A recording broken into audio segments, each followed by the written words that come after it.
चलो भाई स्टार्ट करते हैं। Welcome to the session, welcome to the channel Quant by Arun Panchal. ठीक है भाई, अब मुश्किल से आपके आज 28 29 है, आपके 2 दिन आपके पास बचे हुए हैं। ठीक है। ठीक है, तो आज का जो सेशन है आपका एक छोटा सा मैंने लाइट सेशन लिया है, सिर्फ आपकी कंटिन्यूटी बनी रहे उस मोटिव से आपका लिया है। ठीक है।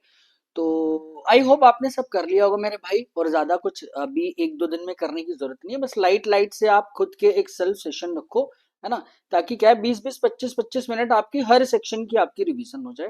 ठीक है। और एक मेरा पर्सनल सजेशन है, जैसे कि क्वांट में भाई ज्यादा ना एफर्ट लगाने की जरूरत है नहीं आपको, ऑलरेडी आपने कर चुका है, बस प्रैक्टिस मांगता है क्वांट। तो लास्ट तक प्रैक्टिस, लास्ट तक प्रैक्टिस का मतलब है कि सिर्फ कल कल और आप चाहो तो 15 से 20 मिनट का या आप आधे घंटे का एक सेशन आप अपना एक सेल्फ ऑर्गेनाइज करके आप उसको रिवाइज कर सकते हो। ठीक है। नंबर सीरीज और सिंप्लीफिकेशन तो भाई 5 5 10 10 मिनट आप करते ही रहना। ठीक है, क्योंकि ये तो थोड़े से आपके स्कोरिंग टॉपिक्स होते हैं, है ना। तो आप इसको भले ही आप या कोई भी फैकल्टी अगर करा रहे हैं तो अच्छी बात है, जैसे मैं नहीं कराता ज्यादा, है ना। क्योंकि इसलिए, क्योंकि क्या है कि नंबर सीरीज या सिंप्लीफिकेशन है वो आप ऐसे टॉपिक है आप खुद से भी कर सकते हो, इसमें कोई ऐसी एफर्ट, ज्यादा एफर्ट वाली करने वाली बात होती नहीं है आरआरबी क्लर्क मेंस के हिसाब से। ठीक है मेरे भाई। और जो भी सेक्शन है, जैसे आप बेहतर जानते हो जीए सेक्शन के बारे में, बट मेरा तो एज ए, है ना, एज ए स्टूडेंट अगर मैं बात करूँ, जैसे जीए पे अगर आप चाहो ना, तो थोड़ा सा क्या है, कौन से और सेक्शन से कंपैटिबली आप थोड़ा सा इसमें एक्स्ट्रा टाइम दे सकते हो। जैसे 30 मिनट अगर आप दे रहे हो तो भाई इसमें आप 45 मिनट दे सकते हो रोज की, है ना। रोज का मतलब यार 1 2 दिन जो भी आप बचे हैं, है ना, तो जो भी आपका वीकर सेक्शन है आप उस पर थोड़ा सा एक्स्ट्रा टाइम दो, 15 20 मिनट। बाकी क्वांट और एलआर तो आप हमेशा पूरे साल पढ़ते ही पढ़ते हो भाई, और आई होप आपका अच्छा भी है और आप आराम से कर भी लो। ठीक है। तो चलो विदाउट एनी डिले स्टार्ट करते हैं। ठीक है, आज का मैंने एक जो सेशन रखा है आपका, अगर इस वीक में अगर हम देखेंगे, है ना, जब भी आपका रिजल्ट आया उसी वीक में हमने क्या है, एक क्वांट का एक मॉक किया था भाई हम लोग, जिसमें 40 क्वेश्चन थे। ठीक है, फिर इससे पहले वाला सेशन था हमारा डीआई से रिलेटेड, 6 सेट हम लोगों ने किए थे। ठीक है, तो अब चाहो तो वहां से आप डीआई के रिवाइज कर सकते हो। डीआई के और भी पुराने सेशन दिए हुए हैं, आई थिंक सेशन नंबर 3 या सेशन नंबर 2 होगा, या सेशन नंबर 6 और सेशन नंबर 7 होगा। ठीक है, तो अब चाहो तो डीआई वहां से रिवाइज कर सकते हो अगर आप करना चाहते हो तो। ठीक है। और बाकी बाकी 4 5 मॉक्स मैंने कराए हैं, तो उसमें भी आपके हर सेट में दो तीन डीआई आपके पास होंगे ही होंगे, चाहो तो वहां से रिवाइज कर सकते हो। ठीक है। आज एक लाइट सेशन रखा है सिर्फ अथमेटिक रिवीजन का, 25 20 22 जितने भी क्वेश्चन होंगे आप एक बार उसको खुद से ट्राई करना, है ना। आई थिंक 25 क्वेश्चन तो आपके पास है ना। मोटिव सिर्फ ये है कि आपका जो भी टॉपिक्स के क्वेश्चन होंगे उनको गो थ्रू करना है सिर्फ। अच्छा हाँ ये ऐसे होगा, ठीक है भाई। ठीक है, कोई क्वेश्चन मान लीजिए अगर आपको लेंदी फील होता है तो ऑब्वियस सी बात है भाई उस लेंथ का क्वेश्चन नहीं आएगा, है ना। लेंदी का मतलब क्या होता है कि यहाँ पर सिर्फ आपका एक कॉन्सेप्ट रिवीजन होता है। समटाइम्स क्या होता है कि थोड़ा बहुत एक आधा क्वेश्चन अगर ऊपर नीचे लेंदी हो जाता है, तो उसको ना ऐसे आप प्रिडिक्ट मत करो कि भाई इसी यही यार इतना लेंदी आ गया, तो नहीं आएगा लेंदी यार इतना। लेंदी करने का मतलब क्या होता है कि उस इस एक क्वेश्चन में आपके मैक्सिमम से मैक्सिमम कॉन्सेप्ट डाल के, ताकि आपका कॉन्सेप्ट रिवीजन हो जाए। ठीक है मेरे भाई। चलो तो आई होप, है ना, सब आपका अच्छा ही चल रहा है। होप क्या अच्छा ही चल रहा है, बस एकदम रिलैक्स रहो, है ना, बहुत ज्यादा एफर्ट मारने की जरूरत है नहीं बिल्कुल भी। ठीक है मेरे भाई, आराम से रिलैक्स रहो। जो सेक्शंस आपके कॉन्फिडेंस में है तो उनको थोड़ा सा कम टाइम दो, जो सेक्शन आपको लगता है जैसे जी हो गया उसमें थोड़ा सा एक्स्ट्रा, भाई उसका तो एंड टाइम तक, एंड पॉइंट तक भी आपकी प्रिपरेशन चलती रहती है, उसमें आप थोड़ा सा 15 20 मिनट आप खुद से सेशन ऑर्गेनाइज करके आप एक्स्ट्रा टाइम दो उसको, 15 से 20 मिनट। ठीक है। तो आज का मैंने आपको बता दिया है ना, सिंगल सिंगल क्वेश्चन से एक आधा केसलेट अगर मैंने लिया होगा प्रॉफिट लॉस का या वेन डायग्राम को, एक बात अलग है, मुझे याद नहीं है। ठीक है, बट क्या अर्थमेटिक के क्वेश्चन है, लगभग सारे टॉपिक से क्वेश्चन है, सिर्फ गो थ्रू होना है आपको, है ना। फिर बोल रहा हूँ कि 98 97% चीजें बिल्कुल सिमिलर है। अगर एक आधा क्वेश्चन मान लीजिए अगर होगा भी लेंदी, तो आप उसे सॉल्व ना करके आप उसका कॉन्सेप्ट देख लीजिएगा। ठीक है। और लेंथ का यार एक आधा हो ही जाता है उसमें, आप ऐसे मतलब घबराने वाली ऐसी बात नहीं कि यार अगर इतना लेंदी अगर आ गया तो कैसे करूँ, वो आएगा ही नहीं यार, सिंपल है। पर लेंथ को आप सिर्फ ऐसे कंसिडर करो कि हाँ भाई एक कॉन्सेप्ट मैंने कराया है आपको, उसको आपको रिवाइज करना है। ठीक है मेरे भाई। चलो तो स्टार्ट करते हैं। एक छोटा सा प्रोग्राम हमने किया था मेरे भाई, और it is thanks thanks to you कि आपने अच्छे से इसमें पार्टिसिपेट किया। अब हमेशा आपने क्या है, जब से आपने इस चैनल को भाई अपना सपोर्ट दिया मेरे भाई, ऐसे आप इसको सपोर्ट करते रहो, है ना। इन एवरी सेंस आपने सपोर्ट किया। ठीक है। तो आज आखिरी दिन है ना, ये आज का लास्ट सेशन है। आखिरी दिन मतलब इस 2025 2026 का जो सेशन था, है ना, उनके जो भी मेंस एग्जाम है आपका आखिरी बचा हुआ है। तो ये हमारा लास्ट सेशन होगा आरआरबी क्लर्क मेंस के हिसाब से। फिर आपकी अगले से दोबारा से भाई कहानी नहीं चालू होगी, नया चैप्टर स्टार्ट करेंगे एसबीआई पीओ मेंस से, 2026 से स्टार्ट करेंगे। ठीक है। तो अगर आप चाहो तो ₹28 एज ए फीस, सिर्फ ये 31 तारीख तक है, 31 जनवरी तक के सेशंस तक के लिए ही है ₹28। आप चाहो, है ना, तो आपको लग रहा है कि आपकी प्रिपरेशन में एड ऑन हो रहा है, तो आप अपनी कन्वीनियंसी से, अपनी पेज से, जब आपको कंफर्टेबल लगता है, ₹28 एज ए फीस आप सबमिट कर सकते हो।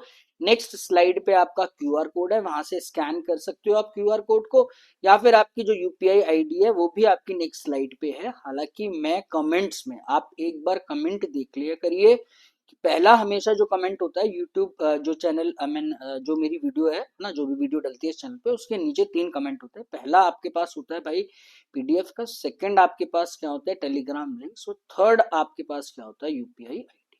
ठीक है मेरे भाई, चलो। तो क्वांट और एलआर से रिलेटेड अगर कोई भी समस्या आती है ना, तो आप इस पे मेल कर सकते हो, है ना। अब तो देखो ऑफ सेशन है, एक आधा बचा ही हुआ, ऑफ सेशन का मतलब है सेशन खत्म होने वाला है। ठीक है, मैं आगे फर्दर के लिए बता रहा हूँ, अगर आपको जैसे अब हम एसबीआई पीओ मेंस का स्टार्ट करेंगे 2-3 तारीख से, जैसे भी है ना, मैं आपको इन्फॉर्म कर दूंगा। तो जो भी आपके डाउट्स हैं जैसे भी हैं, अगर आप पर्सनली मुझसे पूछना चाहते हो तो आप यूट्यूब पे कमेंट कर सकते हो, अदरवाइज आप मुझे मेल कर सकते हो। क्वांट से रिलेटेड, एलआर से रिलेटेड और बैंक एग्जाम की प्रिपरेशन से रिलेटेड। ठीक है मेरे भाई, चलो। तो ये रहा, मैं इस क्यूआर कोड की बात कर रहा था, आप इससे पे कर सकते हो, या फिर आपकी यूपीआई आईडी भाई इससे आप पे कर सकते हो। ठीक है, ये भाई चैनल का नाम भी क्वांट बाय अरुण पांचल, और हमारे जो ग्रुप्स हैं चैनल के, है ना, जो QP quant by Arun Panchal, PDF में यहाँ पर भी आपके दे देता हूँ, और आप यूट्यूब के नीचे आप एक बार कमेंट देख लीजिएगा, वहां पर भी मैं आपको दे देता हूँ। आप चाहो तो, आपको लगता है कि ये ग्रुप ज्वाइन करना चाहिए, चैनल को सब्सक्राइब करना चाहिए मेरे भाई टेलीग्राम चैनल को, तो आप कर सकते हो। या तो ये क्यूआर कोड आप इससे स्कैन करके आप ग्रुप को ज्वाइन कर सकते हो, या आप टेलीग्राम चैनल को ज्वाइन कर सकते हो। अदरवाइज अगेन, है ना, पीडीएफ का भी आपके पास कमेंट होता है, और टेलीग्राम लिंक्स भी मैं आपके क्या कर देता हूँ, यूट्यूब पे जो भी मेरी वीडियो आएंगी उसके नीचे, हर वीडियो के नीचे 3 कमेंट होते हैं। ठीक है, चलो तो स्टार्ट करते हैं।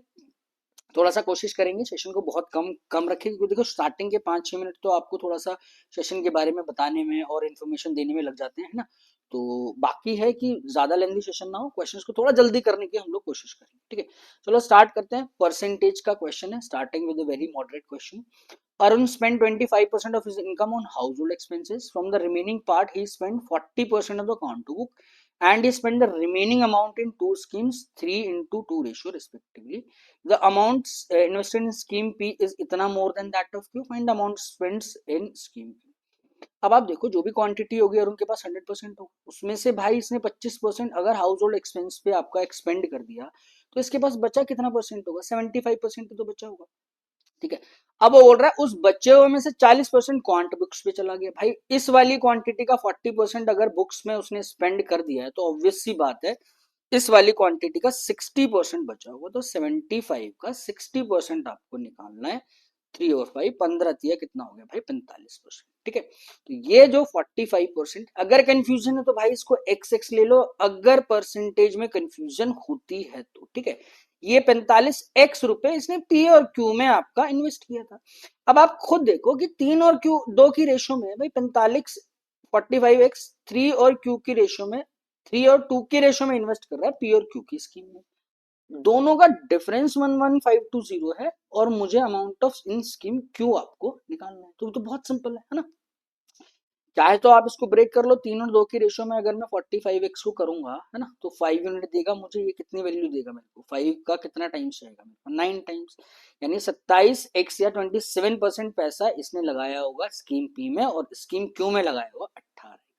अब आप देखो इन दोनों का जो गैप है वो आपके पास 9% या 9x के इक्वल है, वो आ रहा है 11520। तो ऑब्वियस सी बात है भाई 18x की वैल्यू निकालनी है। गैप मेरा 1 यूनिट का था, समझना, 3 और 2, गैप मेरे पास 1 यूनिट का था, मुझे 2 यूनिट की वैल्यू निकालनी है। तो 9% है, उसकी वैल्यू इतनी है, 18% की वैल्यू निकालनी है। 11520 का जस्ट आपको डबल करना था, 2 दूनी 4, 2 पंजे 10, 2 एकम 2 3, 23040 इज योर करेक्ट आंसर। ठीक है, बस थोड़ा सा एक्सप्लेन इसलिए कर दिया ताकि कंफ्यूजन ना हो आपको, है ना।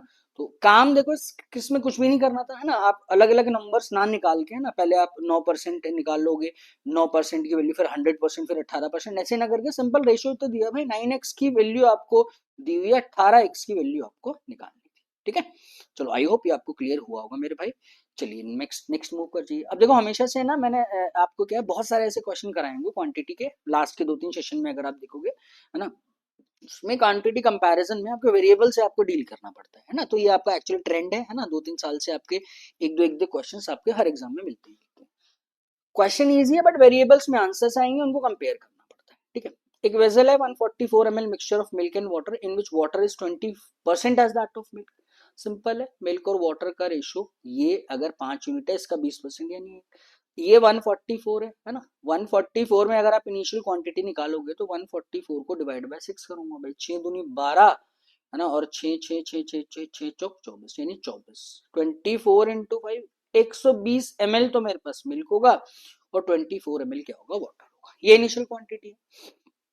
अब भाई ये जो 18 जाएगा, इस 18 में जाएगा, इसमें भी तो मेरे पास 5 और 1 का ही तो रेशो होगा, ऑब्वियस सी बात है। 5 और 1 इतना तो क्लियर हो गया ना, 5 और 1 6 6 3 18 है ना, 3 पंजे 15 और 3 1 3, 15 तो मेरे पास मिल्क जाएगा और 3 मेरे पास वाटर जाएगा। इसका मतलब मेरे पास जो बचा हुआ जो मिल्क होगा वो मेरे पास कितना हो जाएगा भाई, 105, और बचा हुआ जो वाटर होगा वो मेरे पास कितना हो जाएगा, 21 हो जाएगा। रेशो तो चेंज ही नहीं होना ना, रेशो तो कब चेंज होगा, जब इसमें आप कुछ ऐड करो। अब जो जो वो बोलता चाहता है वो आप उसको लिखते चले जाओ, है ना। ये मिल्क है 105, ZML मिल्क ऐड किया, ये वाटर है 21, YML वाटर ऐड किया। अब जो रेशो हो जाता है, milk becomes 4 times as that of water, तो 4 और 1 का रेशो आ जाएगा। Simple, 105 plus Z equal to 84, 21 चौक कितना हुआ 84 मेरे भाई, प्लस 4 भाई। और जब आप इसको इधर शिफ्ट करोगे, इसको इधर शिफ्ट करोगे ना, 105 में से अपने पास क्या चला गया, 84 चला गया, तो 105 minus 84 is equal to 4y minus Z. भाई एक्चुअल डाटा तो हम नहीं निकाल सकते ना, y और z की वैल्यू नहीं निकाल सकते, है ना। तो 4y माइनस जेड की जो वैल्यू है 84 प्लस 20 करूंगा तो वो 114 देता है, नहीं हाँ 104 देता है, 94 और 21 का गैप आ जाएगा मेरे पास। तो आप खुद देखो, पहली वाली जो क्वांटिटी थी 4y माइनस जेड की ही वैल्यू मांग रहा था, दिस इज 21, और क्वांटिटी सेकंड तो ऑब्वियस सी बात है 20 डायरेक्टली दिया है, that means quantity 1 is greater than quantity is your correct answer, ठीक है। तो इस टाइप के ना क्वेश्चन आप ना थोड़े से रिवाइज कर लेना, जिसमें ये क्वांटिटी कंपैरिजन थोड़े से वेरिएबल्स आपके फंस जाते हैं, ठीक है। नॉर्मल था, बहुत मॉडरेट था, नंबर दे देता, एग्जैक्ट नंबर्स निकाल देते, अगर एक भी वैल्यू दे देता दोनों में से कि इतना मैंने मिल्क ऐड किया या वाटर, तो एग्जैक्ट वैल्यू निकल जाती है इसके अंदर, ठीक है। चलो तो नेक्स्ट आ जाओ, आई होप ये आपको क्लियर होगा। अब देखो अगेन मैंसुरेशन हमेशा बोलता हूँ, फॉर्मूले आप रिवाइज कर लेना, कंसेप्चुअल डिफिकल्ट क्वेश्चन नहीं होते। साइड ऑफ स्क्वायर मुझे दिया हुआ है, कितना सेंटीमीटर दिया हुआ है भाई, 1.5 centimetre. Edge length of cube, अब क्यूब तो अपने को पता है ना क्या होता है क्यूब, सारी की सारी साइड्स आपके पास क्या होंगी, इक्वल हो जाएगी, ठीक है। तो इसकी एज लेंथ आपको दी हुई है, यानी एक साइड की, कोई ऑल लेंथ्स आर सेम। अब इसकी जो क्यूब की जो लेंथ है वो आपके पास क्या है, side of square which is 4 centimetre less than the edge length of the cube, ठीक है। तो इसका मतलब दिस इज जेड प्लस 4 आ जाएगा। Is it clear?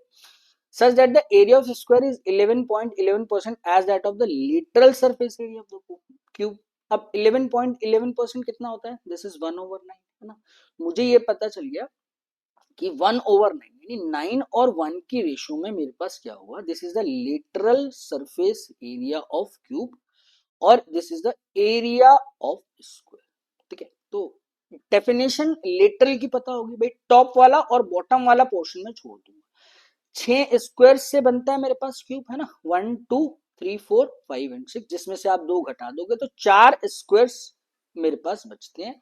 तो इसका जो लेटरल सरफेस होगा दिस इज 4 टाइम्स ऑफ, है ना, इसकी साइड कितनी है, जेड प्लस 4 का whole square over what is the area of square, this is side square. इसका जो रेशियो है मेरे भाई 9 और 1 की रेशियो में आपके पास आ जाएगा, ठीक है। आई होप ये आपको क्लियर हो गया होगा, ठीक है। अब क्या है, क्वाड्रेटिक बनेगी यहाँ पर और आपको कुछ खास काम करना नहीं है, ठीक है। बस ये आपका अलजेब्रिक एक्सप्रेशन जो आपको सॉल्व करना है वो आपका टाइम टेकिंग प्रोसेस है, इतना टाइम भी नहीं लगेगा, मतलब जो भी टाइम लगेगा इस क्वेश्चन में कंसेप्चुअली डिफिकल्ट नहीं है, बस जो इक्वेशंस है वो आपको टाइम आपका कंज्यूम। अब आप देखो भाई 4 टाइम्स ऑफ ये क्या आएगा, जेड स्क्वायर, है ना, प्लस ट्वाइस ऑफ दिस, है ना, तो 8z प्लस ये आ गया मेरे पास 16 और दिस इज 9z स्क्वायर, ठीक है। 4z स्क्वायर ये आ गया मेरे भाई और 32z ये आया प्लस 64 ये आया, दिस इज 9z स्क्वायर। इसको इधर शिफ्ट किया, 5z स्क्वायर माइनस 32 का z और फिर माइनस का 64 इक्वल टू 0। अब देखो इसके फैक्टर बहुत आसान है ना, नंबर्स कभी भी डिफिकल्ट आते नहीं है, इतने ज्यादा डिफिकल्ट नहीं आएंगे। 24 इंटू 5 320 होता है मेरे भाई, और सम मुझे कितना चाहिए 32, यानी 40 और 8, यानी डिफरेंस आप देख लो या ऐसे बोल लो, एक नेगेटिव का होगा ऑब्वियस सी बात है, एक पॉजिटिव का होगा। माइनस का 32 जो भाई माइनस का 40z प्लस का 8z होगा, उधर जाके ये 80 हो जाएगा, ये कितना हो जाएगा 8 हो जाएगा। बट 5 से डिवाइड करना मत भूल जाना, सेकंड वाले को तो आप हटा ही दो, है ना, इसमें तो कोई दिक्कत नहीं है, ये तो नेगेटिव वाला होगा, तो इसका मतलब मेरे पास जो जेड की वैल्यू निकल के है this is equal to 8। I hope ये आपको क्लियर हो गया होगा। नेगेटिव वाले को आप हटाई दो ना, नेगेटिव तो लेना ही नहीं है ना भाई, माइनस का 40 प्लस का 8, तभी तो जाके मेरे पास माइनस का कितना आएगा 320, और जब इन दोनों को ऐड करूंगा तो माइनस का 32 निकल कर आ जाएगा। ठीक है, जेड की वैल्यू 8 आ गई, मान क्या रहा है वॉल्यूम ऑफ क्यूब, सिंपल है। अब क्यूब की साइड बस कैलकुलेशन मिस्टेक ना हो भाई, जेड प्लस 4 है, बस इतना अपने को ध्यान रखना है, जेड प्लस 4 यानी 12 आ गई। इसका जो वॉल्यूम होता है ए क्यूब साइड क्यूब, 12 का क्यूब 1728 होता है। क्लियर, चलो जी, आई होप ये भी आपका मॉडरेट था, बहुत ज्यादा कंसेप्चुअली इसमें कुछ खास काम नहीं करना था। ठीक है, ये टाइम एंड वर्क का आपका दिया हुआ, ये आपका अच्छा क्वेश्चन है। अच्छा का मतलब क्या है, वही मतलब आपकी मॉडरेट लेंथ के क्वेश्चन है ना। Time taken by P and Q together to complete a job is 18 days less than the time taken by Q alone to complete the job. देखो P plus Q का total time और Q के total time का gap इन्होंने दिया हुआ है। ठीक है, R एक नया सिनेरियो आ गया, R की एफिशिएंसी P से कनेक्टेड है, तो P और Q की निकल जाएगी तो R की भी निकल ही जाएगी। Find the time taken bye Q and R together complete 15% more than that of the original work if Q can complete the job in इतने days if working at 60% of its usual efficiency। यहाँ पर थोड़ा सा confusion नहीं होनी चाहिए भाई, 60% अगर मैं एफिशिएंसी से काम कर रहा हूँ तो 200/3 days लगेगा ना, है ना। आपको तो थोड़ा सा दिमाग भाई, मुझे तो ये पता है कि मैं अगर अपनी एफिशिएंसी यानी 3 और 5, अगर मैं 3 की एफिशिएंसी से काम कर रहा हूँ तो इतने दिन लग रहे हैं मेरे को, है ना। तो अगर ये एफिशिएंसी का रेशो, तो ऑब्वियस सी बात है टाइम का रेशो कितना हो जाएगा 5/3। इसका मतलब 3 की एफिशिएंसी से काम कर रहा हूँ तो 5 टाइम लग रहा है, 5 की एफिशिएंसी से काम करूंगा ये ओरिजिनल है तो मुझे 3 टाइम मेरे को लगना चाहिए। ठीक है, तो आप क्या करो कि एक्चुअली में जो अगर ये नॉर्मल 100% एफिशिएंसी से काम करेगा वो वाले डेज का आपको टाइम निकाल दो, क्योंकि मुझे क्या दिया हुआ है पी और क्यू का कंबाइंड टाइम जो है क्यू से इतना डेज कम है। अगर क्यू का पता चल गया तो पी प्लस क्यू का भी पता चल जाएगा, इसका मतलब दोनों की एफिशिएंसी निकल कर आ जाएगी। क्लियर, तो आप देखो ये जो टाइम है 5 यूनिट की वैल्यू आपको दी हुई है 200/3, आपको 3 यूनिट टाइम की आपको वैल्यू निकाल, 3 यूनिट टाइम कितना हो गया भाई, पहले तो 1 यूनिट निकाल लो 40/3 और 3 यूनिट की वैल्यू मल्टीप्लाई बाय 3, यानी क्यू अकेला उस काम को 40 दिन में आपका पूरा कर देगा। और यार सोचने वाली बात थी ना, 60% फ्रैक्शन कितना होता है 3/5 होता है ना। अब भैया अगर 100% एफिशिएंसी से काम करेगा तो ऑब्वियस सी बात है टाइम ज्यादा लगेगा, टाइम तो ज्यादा लगेगा, सॉरी टाइम कम लगेगा और एफिशिएंसी बढ़ जाएगी। तो 3/5 से मल्टीप्लाई करोगे, मतलब टाइम को कम करने के लिए 5/3 से मल्टीप्लाई करोगे, सिंपल है, ये तो बहुत नॉर्मल सी चीजें हैं ना। 200/3 करना था, ये तो सिर्फ उस उनके लिए है, आई मीन थोड़ा सा कंफ्यूजन ना हो इस कॉन्सेप्ट को लेके, तो मैंने आपको बता दिया। ये तो बस मुंह जबानी वाली चीजें हैं, आप भी कर लो, आप भी करते होंगे ऐसे, है ना, क्योंकि क्या है कि बस थोड़ा सा रिवाइज है ना, बार बार चीज रिपीट होती है तो आपको आदत हो जाती है सब चीज करने की। ठीक, अब क्यू का तो मेरे को भाई 40 दिन हो गया, पी प्लस क्यू का जो टाइम है आप कैसे निकालोगे, है ना, 18 दिन कम कर दो तो 22 दिन आपके पास आ जाए। ठीक है, अब आप एलसीएम लो, फ्रैक्शन लो, रेशियोज लो, जैसे मर्जी करो भाई। अगर आप एलसीएम लेते हो तो 11 11 चौक 44, है ना, 4 से 220 220 220, हाँ 220 भी आ रहा है एलसीएम, नहीं 4 से नहीं जाएगा, ठीक है 440 ले लो, जो सा भी नंबर ले लो यार, आप कोई से भी नंबर ले लो। 22 का अगर देखूंगा तो इसकी एफिशिएंसी 20 है ना, और 4 से अगर देखूंगा तो इसकी एफिशिएंसी 11। आप खुद देखो क्यू की एफिशिएंसी तो 11 है, पी प्लस क्यू की 20 है, तो इसका मतलब पी की एफिशिएंसी कितनी हो गई 9, है ना। 20 11 घटा दो आप 20 में से 9 होगी। अब आर की जो एफिशिएंसी है वो आपके पास कितनी दी हुई है 33.33% ज्यादा है, इसका 33.33% ज्यादा करोगे 1/3 तो ये 12 आ जाएगा, इसमें तो कोई दिक्कत नहीं है ना।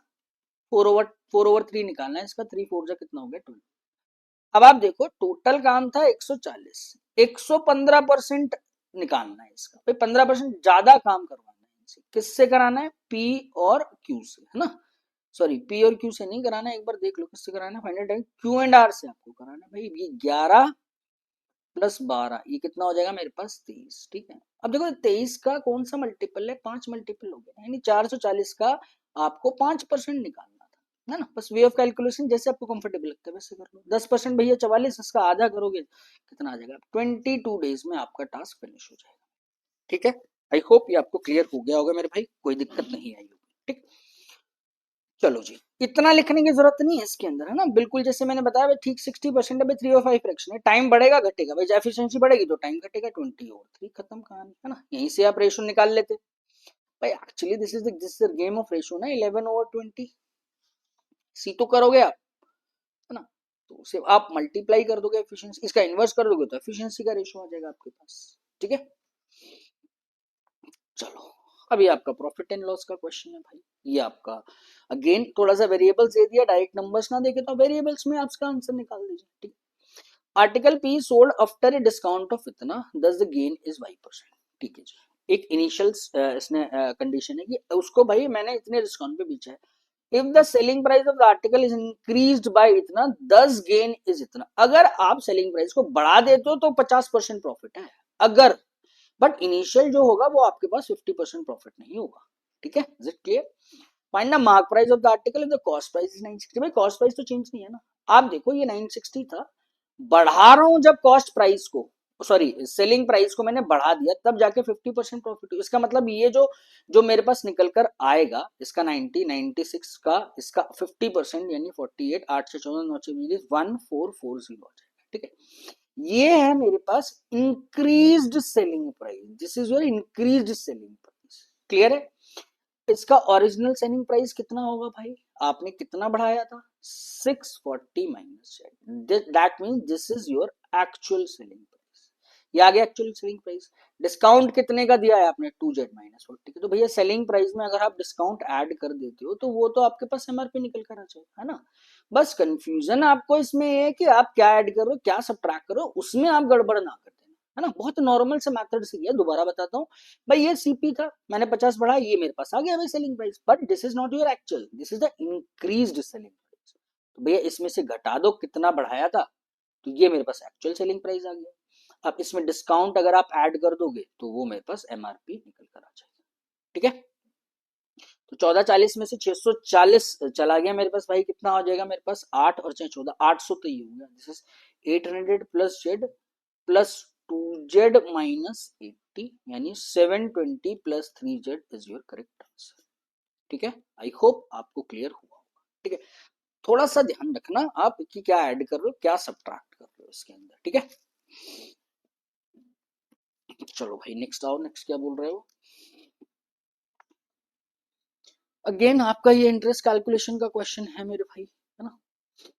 क्या क्या किया है आपने, जेड प्लस 2500 रुपए इन्वेस्ट किए स्कीम पी में, सिंपल इंटरेस्ट आपको इतना जनरेट होता है 5 साल में और 28% पर annum से।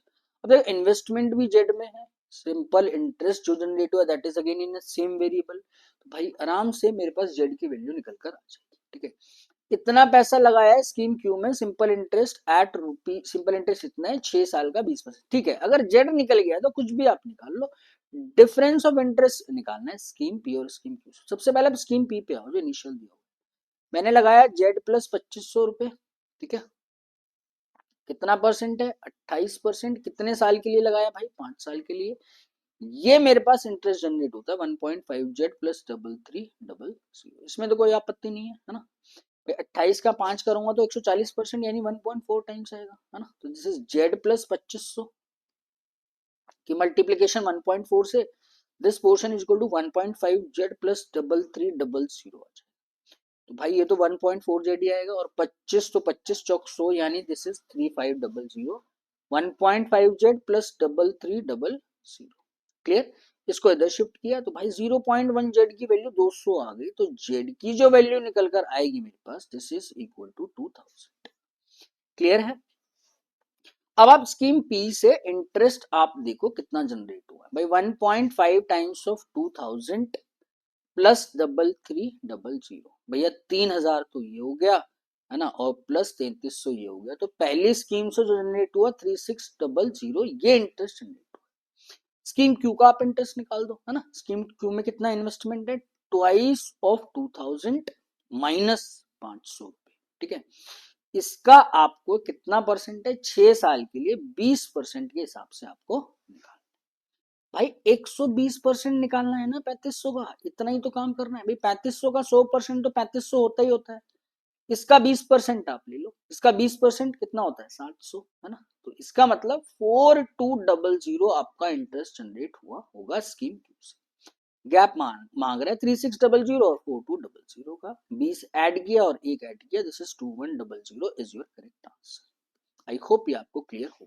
ठीक है, नेक्स्ट देख लो आप। नेक्स्ट भाई आपका टाइम स्पीड डिस्टेंस से दिया हुआ है। ठीक है, Kabir traveled from point P to Q at a speed of z kilometre per our and then returned back to point P at a speed of z minus 8 kilometre per our.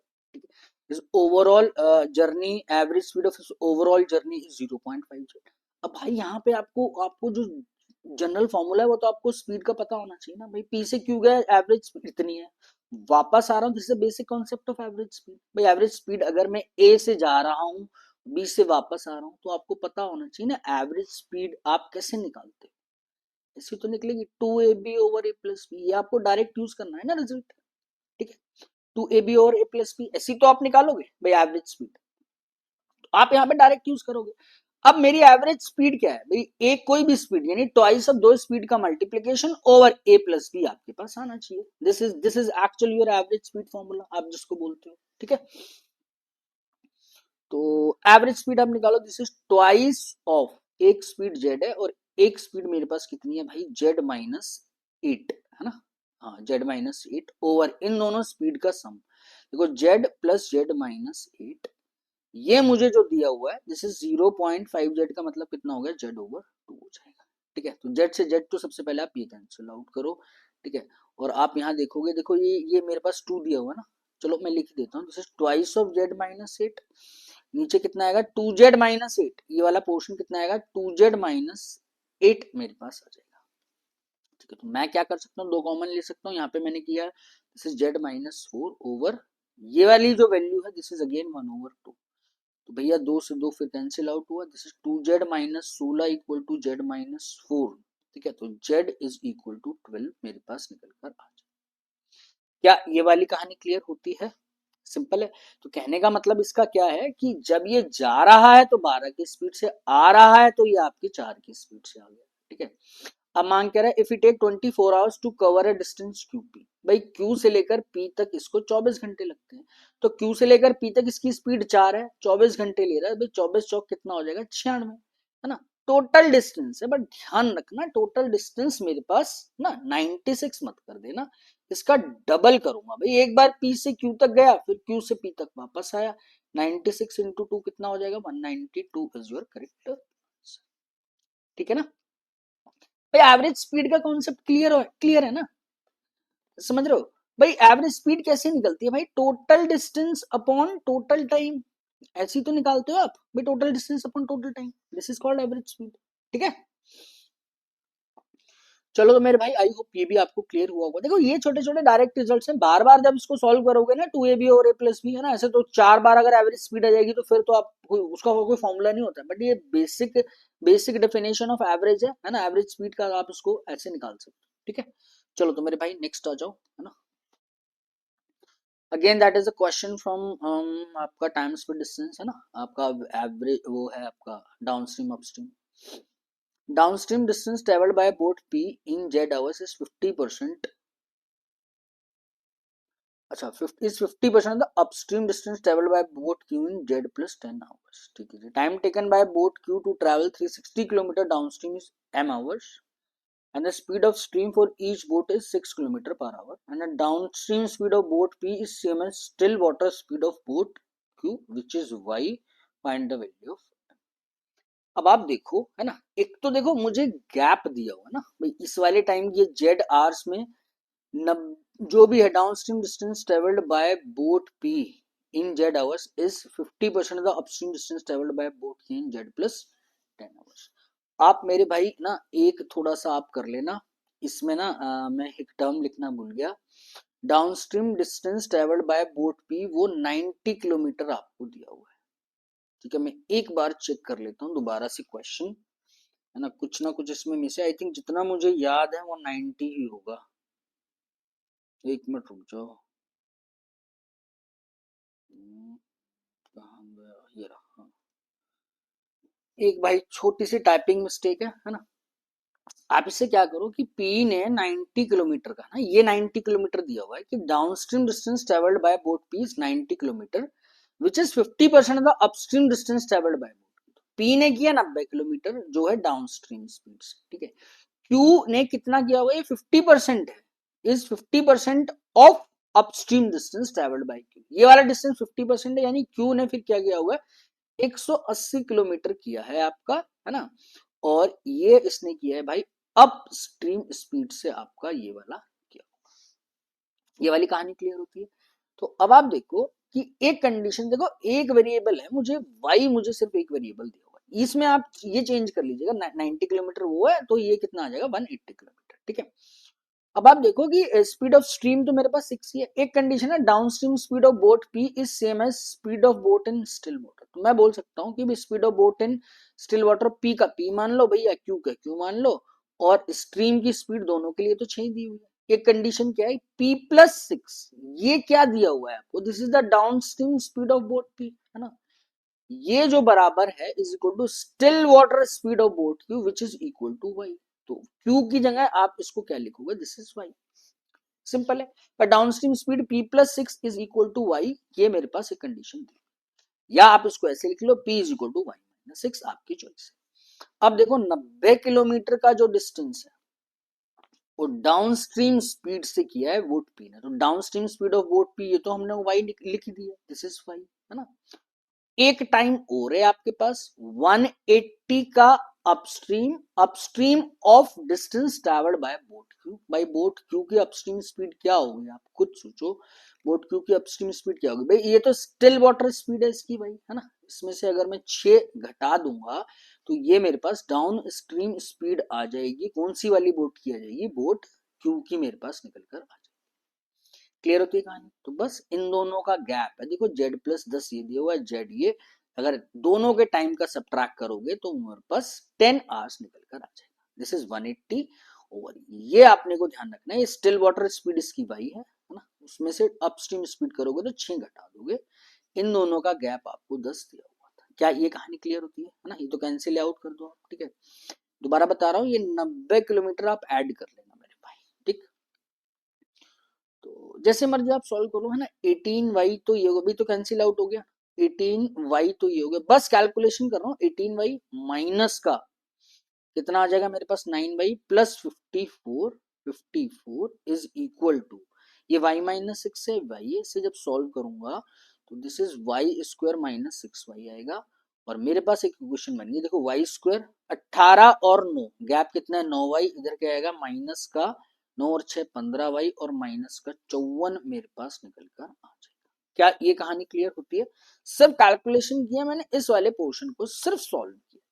Again एक quadratic equation है ना, ये फिर आपकी quadratic equation बन गई। अब 54 चाहिए मुझे, 15 मेरे पास इनका सम होना चाहिए, एक नंबर नेगेटिव होगा एक नंबर पॉजिटिव होगा भैया, 18 और 3, 18 में से 3 गया माइनस का 15, है ना, माइनस का 18 प्लस 3, और 18 तिया कितना होता है 54, तो ये वाला पॉजिटिव नेगेटिव है उधर जाके पॉजिटिव हो जाएगा, 18 माइनस 3 को आप कंसिडर नहीं, इसका मतलब y की जो वैल्यू आ गई दिस इज इक्वल टू 6। ये क्या है y की वैल्यू 6, दिस इज, नहीं y की वैल्यू 6 नहीं है, दिस इज y की वैल्यू 18 है। ये speed of boat in still water आ गया, किसका, बोट क्यू का। ये कहानी क्लियर होती है। अब मुझसे मांग कह रहा है कि find the time taken by boat Q to travel 360 kilometre downstream distance. भैया अब 360 का डाउनस्ट्रीम डिस्टेंस भाई 18 की स्पीड से 6 भैया आप इसमें और ऐड कर दीजिएगा, 6 जब आप इसमें और ऐड करोगे तो ये आपके पास डाउनस्ट्रीम डिस्टेंस आ जाएगा, यानी m की वैल्यू निकल कर आ जाएगी, ठीक है।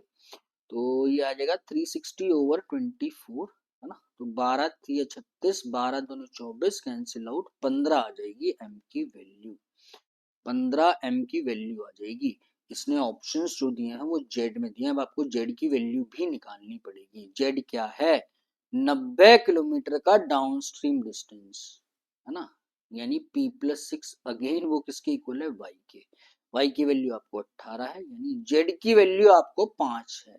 जेड की वैल्यू 5 रख के देखनी पड़ेगी आपको ऑप्शन में, जिससे मेरे पास 15 मेरे पास आंसर आना चाहिए। तो आप देखो जेड की वैल्यू अगर इसमें आप पुट करोगे ना भाई, जेड की वैल्यू तो ऑब्वियस है ना, फिक्स है। 5 + 10 कितना हो गया, 5 + 10 कितना हो जाएगा, दिस इज इक्वल टू, ठीक है। नॉर्मल क्वेश्चन था, इसे थोड़ा सा लेंदी था क्योंकि आप इसमें खुद देखो ना कि एक तो आपको इसने क्वाड्रेटिक सॉल्व करवाया, क्वाड्रेटिक के बाद एम की वैल्यू निकलवाई, एम से फिर जेड आपको निकाल के ऑप्शंस में चेक करना पड़ा। वो तो ठीक है, चलो पहला ही ऑप्शन आ गया, अगर पहला ऑप्शन ना आता तो 2-3 सेकंड आपके और खराब होते, और जेड में आप उसको क्या करना पड़ता, पुट करना पड़ता, ठीक है। मेन मोटिव क्या है कि एग्जैक्ट वैल्यू भी निकल गई, ऑप्शंस में आपको वैल्यू पुट करनी है, फिर वो वाला आपको ऑप्शन चूज करना है जो आपका एग्जैक्ट आंसर होगा, ठीक है। आई मीन जो वैल्यू आपकी सेटिस्फाई करेगी। I hope conceptually difficult question नहीं था, मॉडरेट क्वेश्चन था, बट इसको इस वाले पोर्शन को आप कैसे डील करोगे, डाउनस्ट्रीम इज इक्वल टू ये और एक इक्वेशन वाला फैक्टर्स है, आप उसको कैसे डील करोगे वो आपको देखना है भाई, ठीक है। आई होप ये आपको क्लियर हो गया, ठीक। चलो तो नेक्स्ट क्वेश्चन आ जाओ, नेक्स्ट क्या बोल रहे हैं भाई। अब ये सिंपल परसेंटेज का है ना, इसमें जेड हटा भी दो कुछ भी नहीं है, क्योंकि क्या मतलब सिंपल ना, ये सब दिखने के लिए अच्छा वेरिएबल है, 24 24 24 ले लो तब भी कोई दिक्कत नहीं है।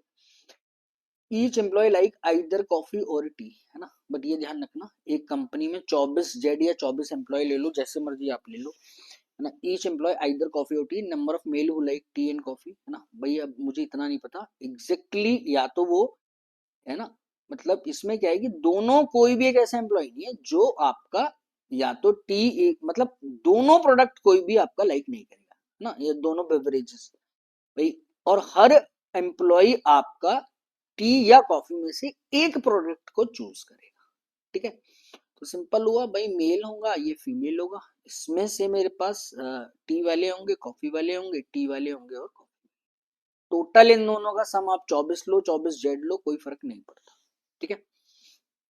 अब क्या बोल रहा है वो आप देखो, number of male employees who like coffee is 25% less than who like T.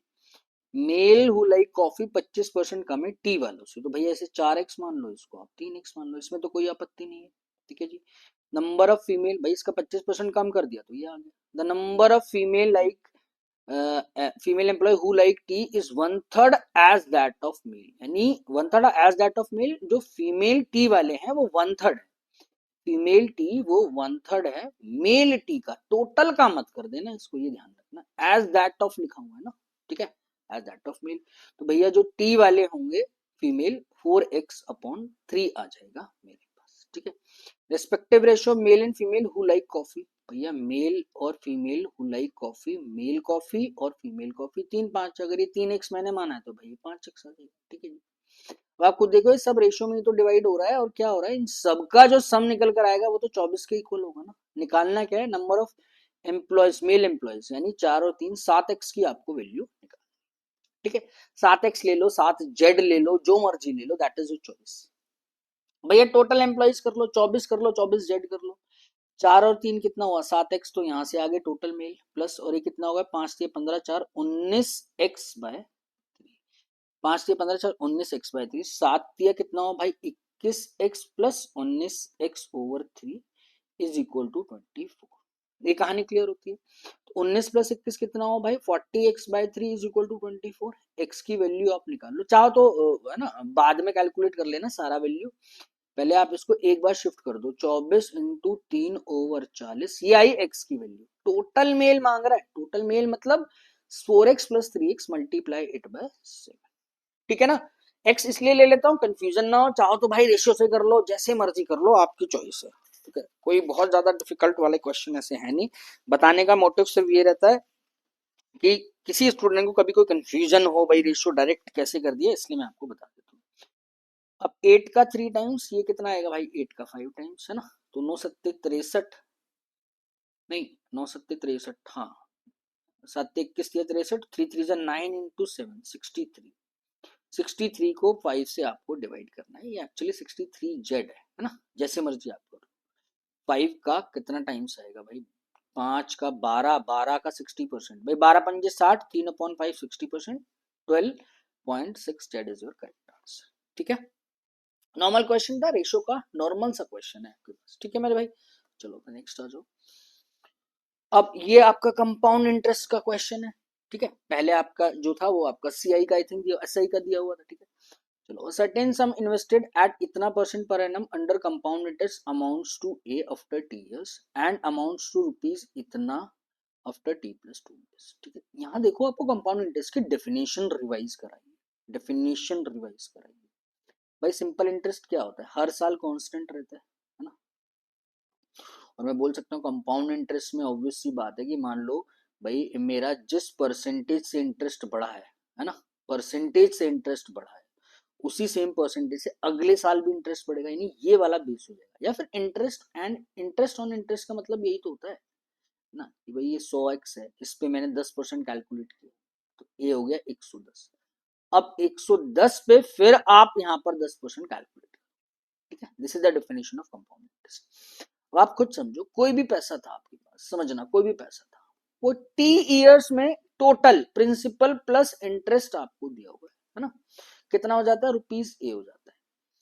अब वही पैसा टी प्लस 2 years बाद, है ना, यहां से टी प्लस 2 years बाद, टी प्लस 2 years बाद वो पैसा आपके पास कितना हो जाता है, 1.5 है ना, थोड़ा सा इनडायरेक्ट दिया हुआ है, 0.75 ए कर लो, 75% ऑफ दिस 0.75 है, दिस इज 2.25 ए हो जाता है, 2.25 ए हो जाता है। ठीक है, तो मैं बोल सकता हूँ कि मेरा पैसा ए था, है ना, और भाई टी टी ईयर्स ये अब टी प्लस 2 टोटल आ रहा है, तो भैया ये 2 साल में ए से 2.25 ए आपके पास आया होगा 2 साल में, है ना। मैं ये बोल सकता हूँ ना भाई, जो परसेंटेज चेंज यहाँ से यहाँ तक रहा होगा, ratio that that will be the same ना भाई, उसी उसी रेशियो में आपके पास चेंज होता है ना, यानी अब मेरे पास ये वाला क्या हो गया, प्रिंसिपल आ जाएगा, दिस इज प्रिंसिपल, है ना। समझा रहा हूँ, समझने वाली मतलब इतनी कोई खास नहीं, बस उन स्टूडेंट्स के लिए है ये समझा रहा हूँ जो बिल्कुल कंफ्यूजन है इसको, प्रिंसिपल हो गया। अब आप खुद सोचो यार, ये ए था, है ना, 2.25 ए हो गया, कितना इंटरेस्ट जनरेट हुआ है मेरे पास, 2.25 कितना इंटरेस्ट जनरेट हुआ, 1.25 भाई 125% हुआ। आप ये तो रटा हुआ है ना, a plus B plus A into B by 100, यही तो निकल कर आया, यानी सीधा सीधा आपका रेट ऑफ इंटरेस्ट 50% आ गया मेरे भाई। आप इस ऐसे तो करोगे नहीं, है ना, कि जो amount equal to principal plus 1 plus R by 100 होता है ना, ये मत करना 2 साल के लिए भाई। ए अमाउंट कितना है, दिस इज 2.25, है ना, ओवर अपॉन ए अपॉन पी कर लो इसको, है ना, जो भी आया था 2.25 ए ओवर, ये मेरे पास कितना है, A equal to 1 plus R by 100 का होल स्क्वायर। ठीक है, तो भैया ये तो 225 किसका स्क्वायर होता है, 1.5, तो 1.5 equal to 1 plus R by 100, तो आर ओवर 100 कितना हो गया मेरे पास भाई, 0.5 हो गया। What is the value of R, R is equal to 50%। तो इतना समझाने की जरूरत थोड़ी थी यार इसके अंदर, समझ रहे हो, तो इसलिए मैंने बता दिया कि बिल्कुल ही अगर आपको नहीं पता या आप भूल रहे हो, पता तो होगा लेकिन रिवाइज करना, अगर आप भूल रहे हो, अच्छा रहे यार, ये भी छोटा सा कॉन्सेप्ट है, चलो ठीक है। तो छोटा सा कॉन्सेप्ट क्या है, वो आप यार एस आई सी आई की डेफिनेशन ही तो है मेरे भाई, सी आई ऐसे ही तो करते हो, और कैसे करते हो। ठीक है, हटा रहा हूँ मैं इसको, थोड़ा सा क्लीन कर रहा हूँ, फाइनल बता देता हूँ। मुझे पता है कि कोई पैसा है, नहीं ए से 2.25 ए तक मैं जा रहा हूँ, कितने साल में, 2 साल, ये मेरे पास अब प्रिंसिपल बन जाएगा, है ना। रेट ऑफ इंटरेस्ट कैलकुलेट करना, यानी 1.25 ए 125% इंटरेस्ट जनरेट हुआ 2 साल, भाई सक्सेसिव है 50 का, तो रेट ऑफ इंटरेस्ट जो सिंपल है वो दैट इज दिस इज 50%। ठीक है, अब दिया क्या है, 3z minus 10 equal to 50, 3z की वैल्यू किसकी इक्वल आई भाई, 60 के, z की वैल्यू किसकी इक्वल आ जाएगी, 20 की।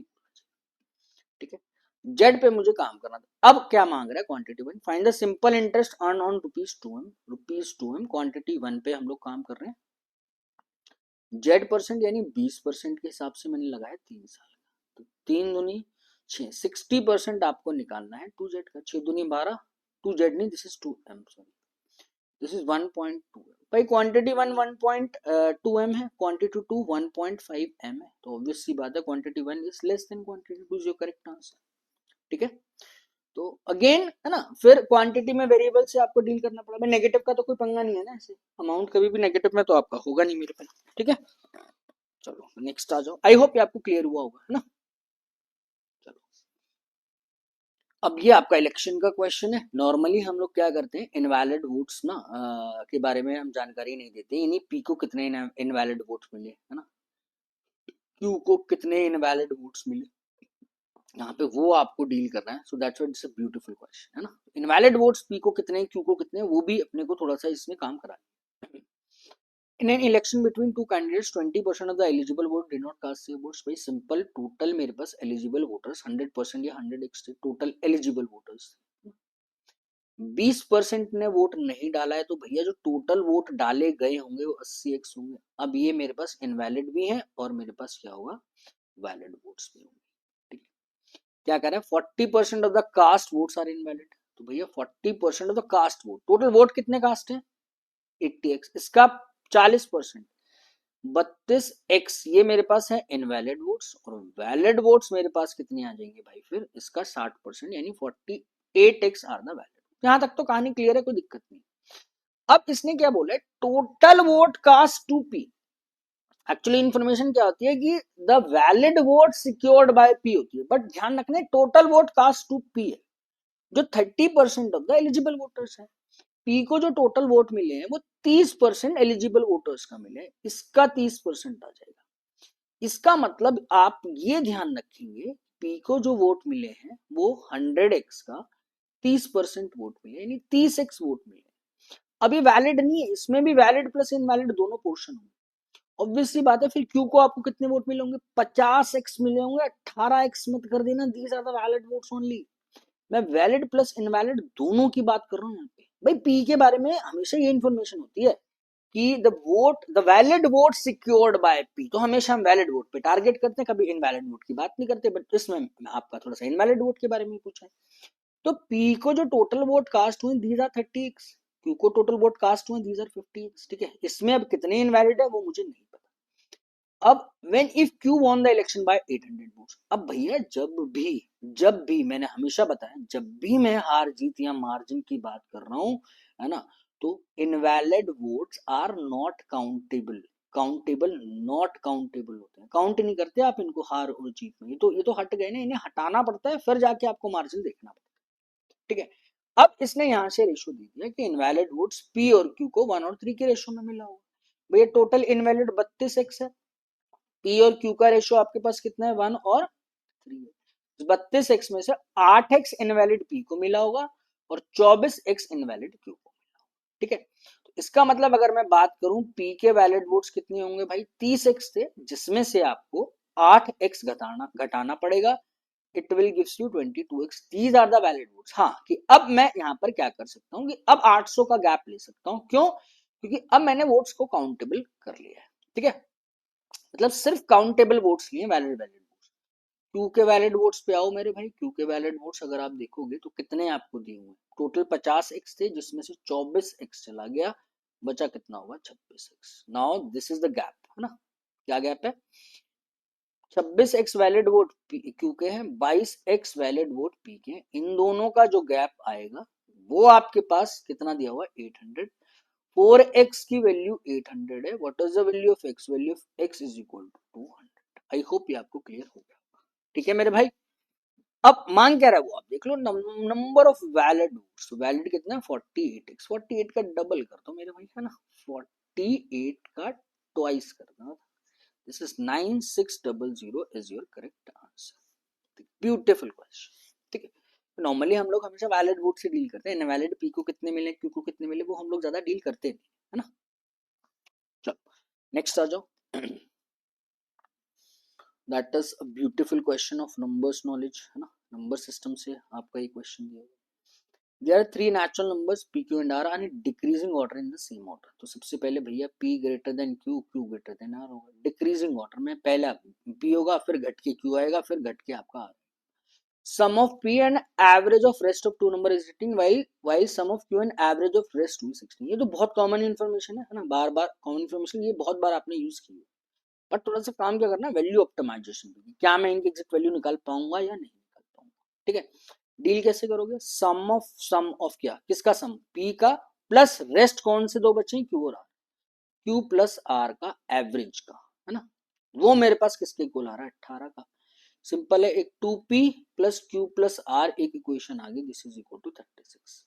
सेकंड क्या बोल रहा है, क्यू का सम एंड रेस्ट रेस्ट जो दो बचे हुए यानी p प्लस आर बचा होगा divide by 2, this is equal to 16, तो can I say this is 2q plus p plus r equal to 32, है ना भैया। 2q plus p plus r is equal to 32, है ना।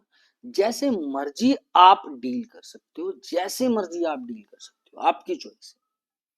अब आप क्या करोगे भैया, कुछ समझ में नहीं आ रहा भाई, कुछ तीन इक्वेशन है, दो वेरिएबल है, एग्जैक्ट डाटा तो नहीं निकलेगा भाई। इसे अगर कैंसिल आउट करता हूं तो मेरे पास एक रिलेशन आया ना भाई, 2p में से p गया, है ना, q में से 2q गया, this is p minus q का एक्चुअली में जो गैप था, दिस इज इक्वल टू 4, ठीक है। या आप एक वेरिएबल में से कन्वर्ट कर लो, p equal to q plus 4, ना, जरूरी तो नहीं है ना कि मैं आप भी ऐसे करो, आप जैसे मर्जी कर सकते हो भाई। p equal to q plus 4, तीन इक्वेशन दो वेरिएबल, तो इनको कम से कम रिड्यूस में मैं करने की कोशिश करूंगा ना। p की वैल्यू q प्लस 4 की इक्वल आ रही है, अगर इस सेकंड में पुट करो या 1 में पुट करो, है ना, दिस इज 2q, p की वैल्यू q प्लस 4, है ना, प्लस r, ये आ गया मेरे पास 32। अब मेरे भाई एक रिलेशन आ गया 3q plus r is equal to 28। यहां तक डिफिकल्ट काम नहीं था, ये तो आप कर लोगे, है ना। डिफिकल्ट या थोड़ा सा सोचने वाला काम आपका यहाँ पर दिया हुआ है। अब आपको समझना पड़ेगा q और r से अगर आप डील करते हो तो अगर आप q की वैल्यू निकालोगे, this is 28 minus r over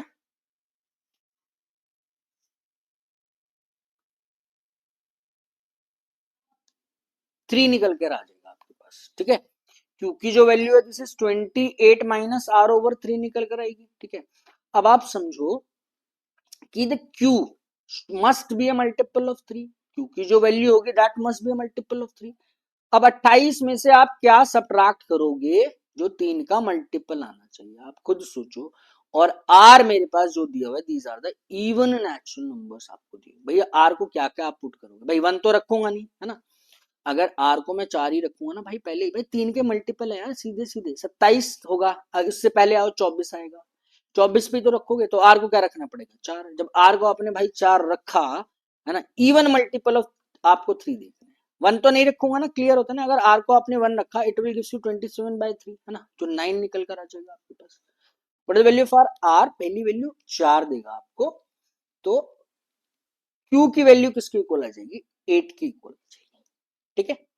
अब भैया अगला मल्टीपल इसका 21 होगा, 3 का 7 टाइम्स आता है, 21 तो नहीं आएगा। अब अगला आप आ जाओ मेरे भाई, अगला मेरे पास 18 ही होगा, समझ रहे हो, अगली वैल्यू जो होगी 18 होगी क्योंकि, तो दिस इज 28 माइनस 10 ओवर 3, है ना, तब जाके 18 over 3, it will gives you 6। इसका मतलब अगली जो वैल्यू आएगी क्योंकि तो 6 आ रही है, और r की वैल्यू कितनी आ रही है 10, विच इज नॉट पॉसिबल। क्यों पॉसिबल नहीं है भैया, ऑर्डर भी तो देखो ना, p is greater than q is greater than r। अगर ये 4 है ना, तो q की वैल्यू इससे बड़ी ही होनी चाहिए आपके पास, छोटी नहीं होनी चाहिए। तो इसका मतलब क्या निकल कर आया, सिर्फ एक पेयर सेटिस्फाई करेगा, ये 4 है और ये मेरे पास 8 आएगा, और फिर इसमें p की वैल्यू मेरे पास 8 और 4 कितना हो जाएगा, 12 हो जाएगा, ठीक है। p भी निकल गया, q भी निकल गया, और आपके पास r भी निकल गया, ठीक है मेरे भाई। इतना एक्सप्लेन करने की जरूरत, मतलब इतना लिखने की जरूरत नहीं है। आप ये मत सोचना कि यार इसमें इतना करने में टाइम लग रहा है, अरे समझाने में टाइम लगेगा ना भाई, करने को तो मैं तो कर ही दूंगा, मैं तो सीधा सीधा जल्दी जल्दी कर दूंगा। अच्छा मुझे पता है, अच्छा ये मैं तो इसे सॉल्व नहीं करूंगा यार, 2p मुझे पता है ट्वाइस ऑफ इसका आ रहा है, एक बार ट्वाइस ऑफ इसका आएगा, यानी r तो दोनों में कॉमन ही है, तो p माइनस q का गैप यहीं से मुझे पता चल रहा था 4 था। मैं अगर करूंगा तो मैं तो ऐसे ही करूंगा, 4 का गैप है, ठीक है जी भाई, q प्लस 4 किसी भी क्वेश्चन में पुट कर गया, उठा दिया। अब मल्टीपल आ रहा है, अच्छा जी ये 24 ही आएगा, 3 का 8 यानी 8 आएगा तो इसे 4 रखना पड़ेगा, अगर वो 10 आएगा तो इसको आई मीन 10 रखोगे तो 6 रखना पड़ेगा, 10 और 6 की वैल्यू सेटिस्फाई नहीं करेगी, क्यों, क्योंकि ऑब्वियस सी बात है q must be greater than r। there is only one possibility, the value of p is equal to 12, q equal to 8 and r equal to 4, ठीक है मेरे भाई। ये यार ai से करता हूँ, p raise to the power q है, this is p raise to the power q, ठीक है। अब आप ये मत सोचना यार फिर भी यूनिट डिजिट ऑफ ये निकल वाली, अरे मेरे को रिवाइज कराना है आपको, है ना, the only motive to revise unit digit of, मैंने यहाँ पे आपका कॉन्सेप्ट रिवाइज करा लिया, ठीक है। चलो तो अब आप आ जाओ, इसको ना थोड़ा सा रब कर देता हूँ, है ना, ताकि थोड़ा सा स्पेस आपके पास हो जाए, ठीक है। This is p raise to the power q, है ना, इसे p q मत करना, unit digit of p into q नहीं है, this is p raise to the power q का मैंने कराया था ai से ना भाई, कई बार ना पावर से ऊपर नीचे हो जाती है, find the value of R, value of R तो आप डायरेक्ट निकाल पा रहे हो ना, क्या निकालो, वैल्यू ऑफ आर की वैल्यू आ जाएगी मेरे पास 4, ठीक है। पी की पावर क्यू यानी 12 की पावर 8 की यूनिट डिजिट आपको निकालनी, इसका मतलब 2 की पावर 8 की यूनिट डिजिट निकालनी है भैया, 4 4 पे पावर रिपीट होगी, इसका मतलब 8 है तो ये 2 की पावर 4 की यूनिट डिजिट मांग भाई, 2 की पावर 4 की यूनिट डिजिट क्या होती है, 2 इंटू 2 इंटू 2 इंटू 2, वैसे तो याद होनी चाहिए यार, आप स्टेज पे हो, 2-3 दिन बाद आपका एग्जाम है तो आपको तो ये चीजें याद होनी चाहिए, ठीक है भैया। 2 दूनी 4, 4 दूनी 8, 8 दूनी 16, यूनिट डिजिट इसकी कितनी आ जाएगी, 6 आ जाएगी, इसका मतलब पहली क्वांटिटी 4, दूसरी quantity 6, quantity 1 is less than quantity 2 is your correct answer. I hope ये आपको क्लियर हो गया होगा मेरे भाई, ठीक है। तो नंबर सिस्टम तो भाई बहुत वास्ट है, हमेशा बोलता हूँ जितने मर्जी कॉन्सेप्ट बना लो आप, बट ये बेसिक कॉन्सेप्ट है, एक थोड़ा सा एवरेज की डेफिनेशन रिवाइज हुई, वैल्यू ऑप्टिमाइजेशन रिवाइज हो गया, और सेकंड पॉइंट क्या है, यूनिट डिजिट रिवाइज हो गया, ठीक है। चलो जी, तो बढ़ जाओ आगे, again it's a pretty state question on probability. भैया बैग में देख लो कितनी कितनी बॉल्स हैं, रेड येलो और ग्रीन है भैया, ये रेड है, ये येलो बॉल्स है, और ये आपके पास ग्रीन बॉल्स है, कितनी कितनी है, रेड बॉल तो आपको 3 दी हुई है, येलो जेड है, और ग्रीन मेरे पास वाई है, Y is 50% more than Z, अरे यार 50% more than Z is simple 2x और 3x ही तो है ना, इतना दो रेशियो है ना, जेड वाई हटाई दो, 60 कर किया करना ही क्या है। Number of green balls are 18 भैया, अगर ये 18 बॉल्स है तो 3 6 6 दूनी 12, 12 बॉल्स ही हो जाएंगे, बैग में टोटल बॉल 33, फालतू का जेड और वाई दे दिया आपका और टाइम वेस्ट करा दिया है मैंने यहाँ पर, है ना। वाई इस जो मोटिव रहता है, मतलब कहने का मतलब जान, टाइम वेस्ट कराना भी तो एग्जामिनर का वो रहता है ना, जेड वाई है ना, फिर वाई इज ये, अरे simple, that is simple ratio ना, 50%, इस पे टारगेट करना था, वाई ये बॉल इसका रेशियो 50% है ना, 50% इंक्रीज किया।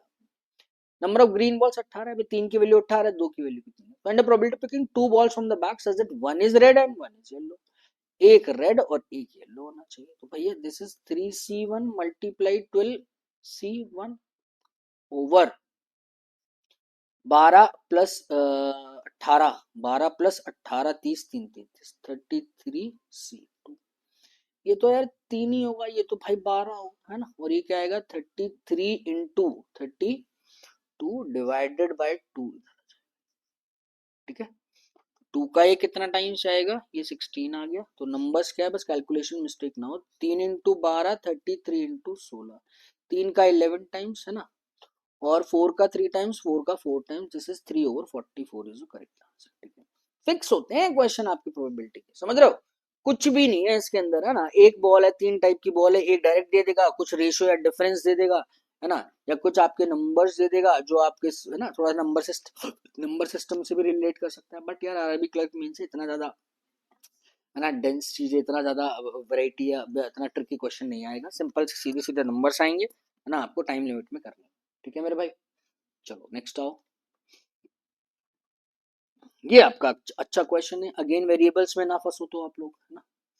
प्रोबेबिलिटी है यहाँ पर क्या दिया मेंस्ट्रुएशन, भाई एक और थोड़ा सा कर लेना, यूज पाई इक्वल टू 3 कर लेना, है ना, क्योंकि मैंने यार एआई से हिंदी इंग्लिश करता हूँ तो वो ना कई बार ना इधर उधर बाद में मैंने चेक नहीं किया, नंबर्स खा जाता है, जैसे वो 90 वाला तो खैर वो मेरी गलती थी, है ना, मैंने वो लिखना भी भूल गया था, इसे यूज पाई इक्वल टू 3 कर लेना। The cost of fencing a circular field of radius इतना at 2y per centimeter is 480, which is 8 times of the cost of fencing a square field of side z minus 2 centimeter at x। अब देखो cost of fencing, fencing मतलब ये बाहर के area की बात कर रहा है ना, बाहर का लेंथ, तो इसका मतलब ये सरकमफ्रेंस की बात कर रहा है, एक स्क्वायर फील्ड है ना, तो यहाँ पर पैरामीटर लूंगा मैं, इतना आपको थोड़ा सा ध्यान रखना है, तो सरकमफ्रेंस ऑफ सर्कल कितना होता है, पाई आर, 2 पाई आर, और इसका आपका तो पता है this is 4 times of side, है ना।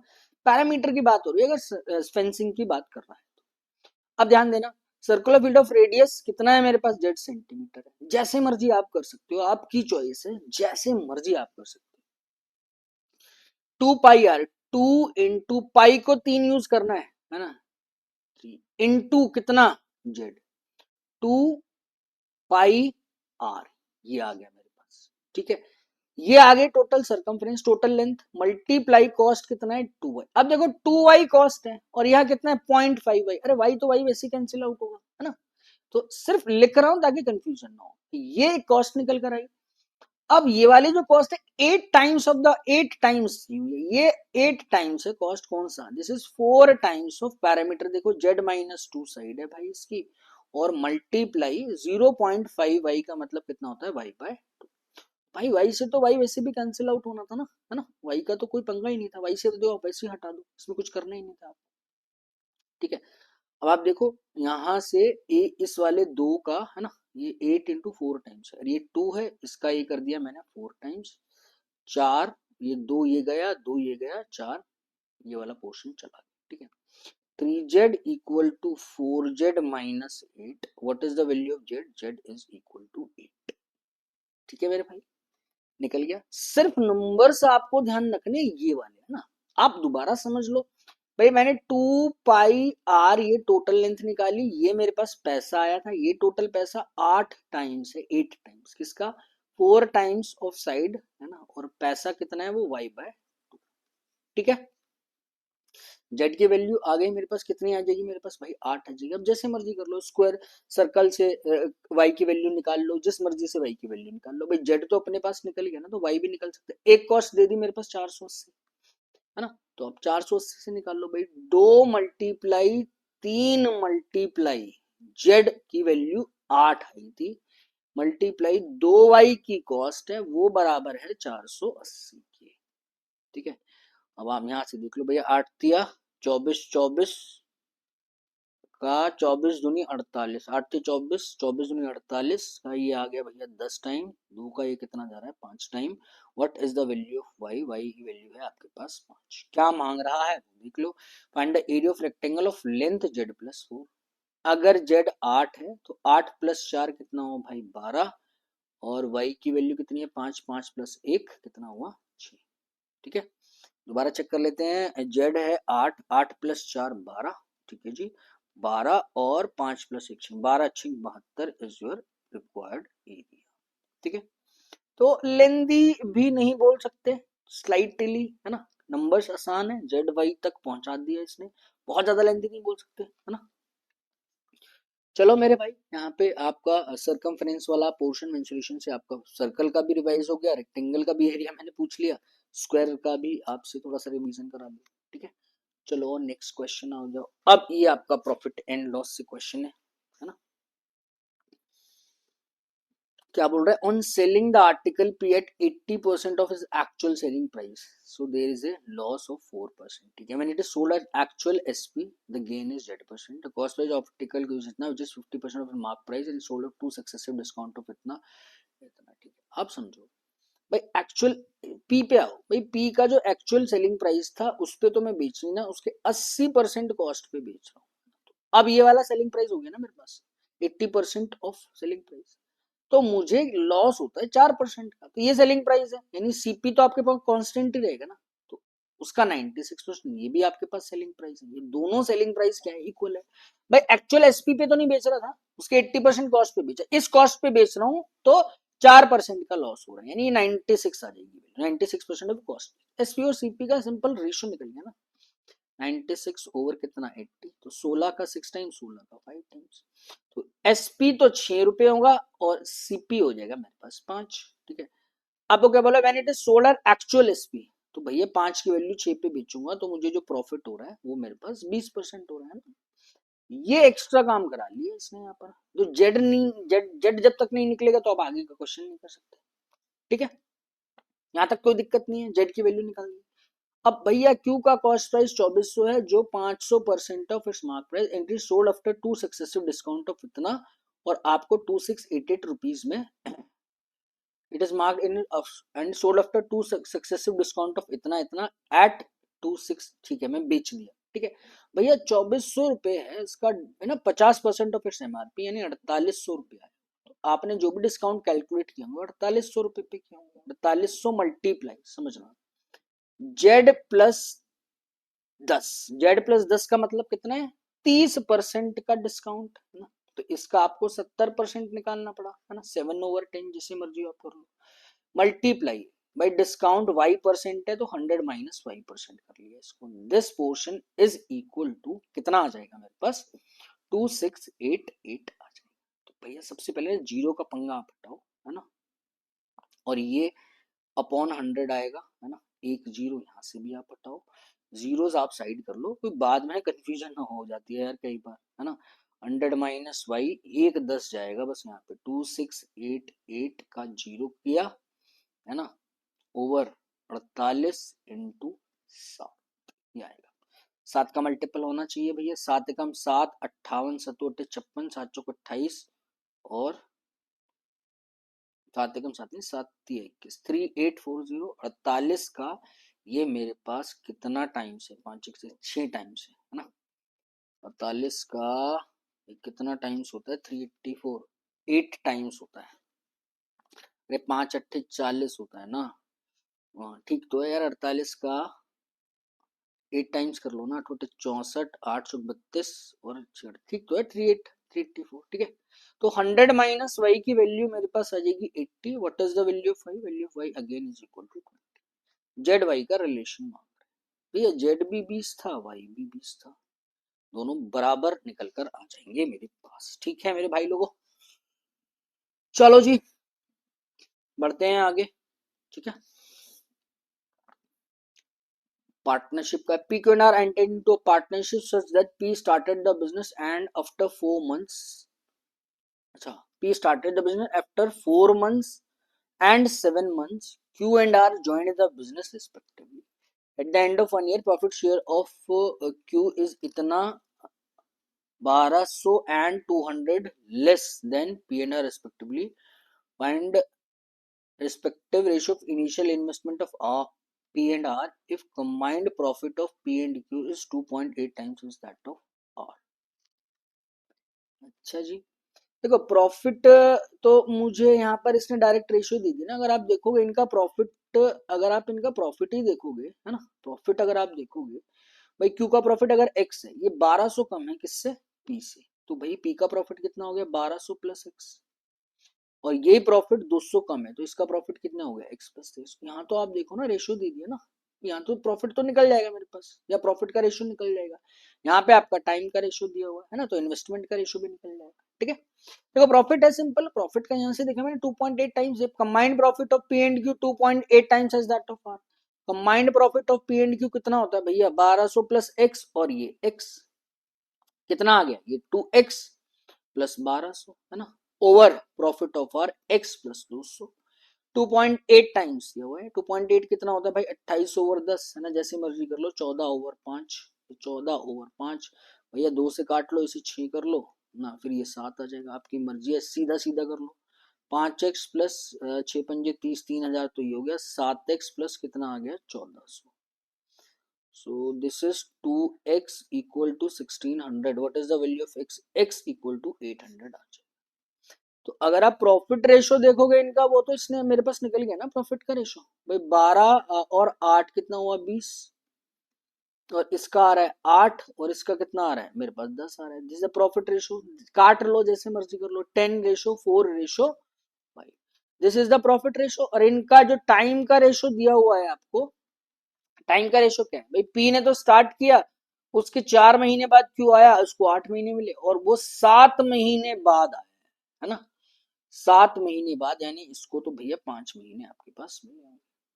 अब इतना आपको काम करना था। इन्वेस्टमेंट क्या होता है, profit ratio multiply by, I mean sorry, profit ratio जो होता है ना, इन्वेस्टमेंट मल्टीप्लाई बाय टाइम करते हो ना आप। तो भैया अब प्रॉफिट का रेशियो अपने को पता है ना, ये पता है, टाइम का रेशो अपने को पता है, इन्वेस्टमेंट का रेशो आपको, तो भैया प्रॉफिट डिवाइडेड बाय टाइम आपको करना पड़ेगा। 10/12 रेशो 4/8 रेशो 5/5। तो भैया इसका इन्वेस्टमेंट रेशो 5/6, 1/2/1 आ गया, ये पी है, ये क्यू है यार, 6 से मल्टीप्लाई कर दिया, 5, 3 और 6 आ जाएगा। निकालना क्या है, पी आर और पी का निकालना है, तो भैया आर और पी का 6 और 5 का रेशियो आपके पास निकल कर आ जाएगा। ठीक है मेरे भाई, आई होप आपको कोई दिक्कत नहीं होगी, है ना। अब आई थिंक आपके ना, हाँ, अब यहाँ से आपका क्या है, आगे से अब आपके केसलेट स्टार्ट हो जाएंगे भाई यहाँ से, ठीक है। एक केसलेट वेन डायग्राम का, और एक आपका शायद प्रॉफिट लॉस का होगा, ठीक है। चलो तो भाई इसे भी एक बार देख लेते हैं हम लोग, क्या क्या बोल रहा है ये।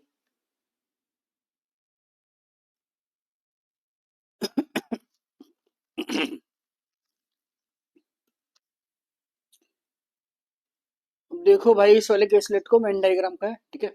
सर्वे conducted among 800 people about their likings of two products P and Q, ठीक है।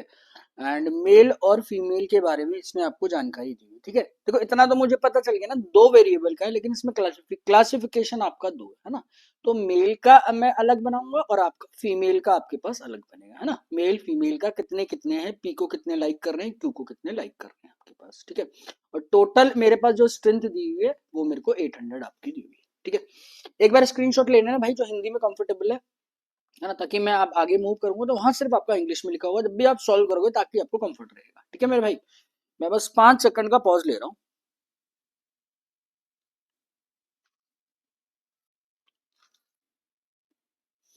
चलो जी अब इसको सॉल्व करो भाई। सर्वे कंडक्टेड अमंग 800 पीपल, ठीक है भाई। तो आप पहले क्या करो, वेन डायग्राम है ना, ये आप बना लो किस किस को क्या क्या डिनोट करना है।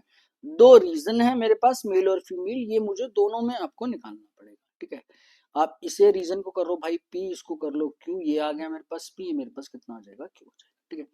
अब आ जाओ मेल्स की क्या क्या जानकारी है। Those who like only Q is 12.5% of the total people, 12.5% of the total people. भैया ओनली क्यू वाले मेल्स हैं टोटल का 12.5, इतना तो मुझे क्लियर है, 12.5% होता है। दैट मीन्स ये पोर्शन मेरे पास 100 निकल कर आ जाएगा, ठीक है। नेक्स्ट क्या बोल रहा है, those who do not like any product is thrice as that of the females. भैया यहाँ पर जो डोंट लाइक वाले हैं इसका ध्यान रखना, अगर फीमेल पोर्शन 1 है ये पोर्शन कितना हो जाएगा 3 हो जाएगा, ठीक है। And those who like both products are 4z+20। भैया बोथ वाले मेल्स का आप इसे डिनोट कर लो, फीमेल्स का आप इसे डिनोट कर लो। तो अभी सिर्फ मेल्स के बारे में जानकारी हम लोग पढ़ रहे हैं, तो ये दो रीजन का मुझे यहाँ से पता चला है, ठीक है। अब आप नेक्स्ट आ जाओ। नेक्स्ट क्या बोल रहे हैं, दोज हु लाइक पी, है ना, फीमेल्स के लिए, and those who like Q R same. भैया पी को लाइक करने वाले और क्यू को लाइक करने वाले सेम है, इसका मतलब क्या है कि ये कॉमन रीजन है। तो उसका मतलब क्या होगा कि ओनली पी और ओनली क्यू फीमेल्स में आपके पास क्या होना चाहिए, सेम होना चाहिए, है ना। सोचने वाली बात नहीं भाई, इसे ए मानो, इसे बी मानो, इसे सी मान लो, है ना। ये तो बहुत नॉर्मल है भाई। पी वाला रीजन कितना होगा, ए प्लस बी बराबर है किसके, बी प्लस सी के। दैट मीन ये तो कॉमन रीजन था ना, तो ए इक्वल टू सी क्या आ जाएगा। इसका मतलब ये पता चला फीमेल्स में कि ओनली पी और ओनली क्यू रीजन मेरे पास दोनों सेम होने चाहिए, ठीक है। And those who like both products are Z, तो भैया इसे जेड लिख दो। अब देखो ये जेड है, यहाँ पर 4z+20, तो एक कनेक्टिविटी यहाँ से तो जेड की मिलेगी मिलेगी, ठीक है। नेक्स्ट आ जाओ, और क्या बोल रहा है फीमेल्स में, those who like P are 280 less than males. इसका मतलब क्या है कि पी, है ना, ओनली पी नहीं, पी की बात कर रहे हैं कि पी के मेल्स और पी के फीमेल्स में जो गैप है वो आपका 280 दिया हुआ है, ठीक है। इतनी जानकारी यहां से पता चलती है। नेक्स्ट आ जाओ, the 60% of the total served people like P. अब देखो लाइक पी वाला मेरे को यहाँ पर सम मिल जाएगा ना, मेल प्लस फीमेल। और यहाँ पर इस वाली से पहले वाली लाइन में क्या दिया हुआ था कि जो जो फीमेल्स हैं वो आपकी 280 कम है मेल से जो पी को लाइक करते हैं, तो ये इन्फॉर्मेशन तो यहाँ से डिनोट कर दी। टोटल अगर आप निकालोगे 60% ऑफ 800 यानी 480, ये वो टोटल पीपल आए हैं जो आपके पी को लाइक करते होंगे, समझना आप। तो मैं इसको P of male plus P of female लिख सकता हूँ ना, वो किसके इक्वल आया मेरे पास, 480 के इक्वल आ गया, ठीक। अब मुझे ये पता चल जाएगा इन दोनों इक्वेशन से, दो इक्वेशन दो वेरिएबल की पी मेल यानी मेल जो पी टोटल सर्कल पी को लाइक करते होंगे वो कितने निकल कर आएंगे, दोनों को ऐड करके डिवाइड कर दो, एक बार सबट्रैक्ट करके आप इसको भाई डिवाइड कर देना। तो 280 और 480 आप इसको ऐड करोगे, 16 4 5 6 7 60 डिवाइडेड बाय 2 यानी 380 मेरे पास वो रीजन हो गया जो मेरे पास मेल्स लाइक करते होंगे पी को, ठीक है। और फीमेल्स मेरे पास पी को लाइक करने वाली कितनी हो जाएगी भाई, 480 में से 280 चला गया, तो मेरे पास कितना बचा होगा, 200 बचा होगा मेरे भाई। 200 divided by 2 this is equal to 100 आपके पास निकल कर आ जाएगा। Is it clear to you.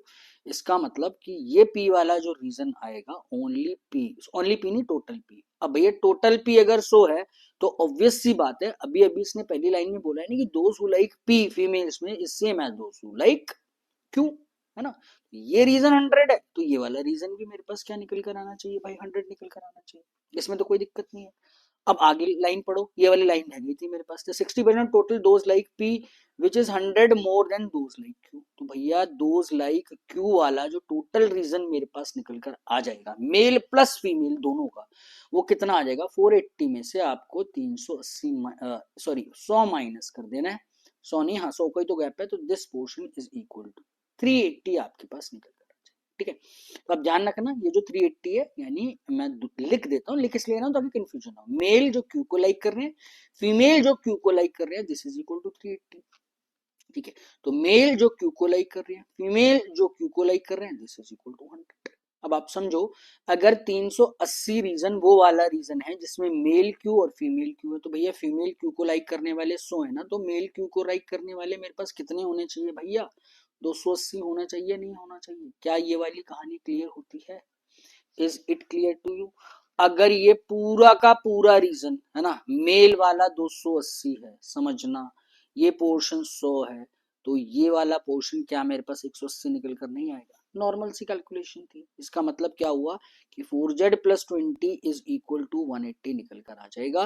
4z is equal to जो भी मांग रहा है मेरे पास 160, what is the value of z? z is equal to 40। Set समाप्त हो चुका है यहाँ पर आपके पास। ठीक है, तो ये सारी जानकारी यहाँ पर दी हुई थी इसने। मेल फीमेल से बहुत ज्यादा कनेक्टिविटी यहाँ से नहीं मिली अपने को, है ना। कनेक्टिविटी कहाँ से मिली? जो इसने ना कंबाइंड रीजन दे दिया, पी का रीजन और क्यू के रीजन कंबाइंड दे दिए, जिससे पी का, है ना, और मेल और फीमेल का मेरे पास यहाँ से निकल गया। ठीक है, उसके बाद इसने यहाँ पर क्यू दे दिया 280 मेरे भाई, है ना। तो क्यू मेरे पास अगर 280 आया था मेल का, तो जिसमें से सिर्फ ओनली क्यू मेरे पास 100 है, तो ये जो पोर्शन बचा होगा ये 180 आपके पास बचा होगा।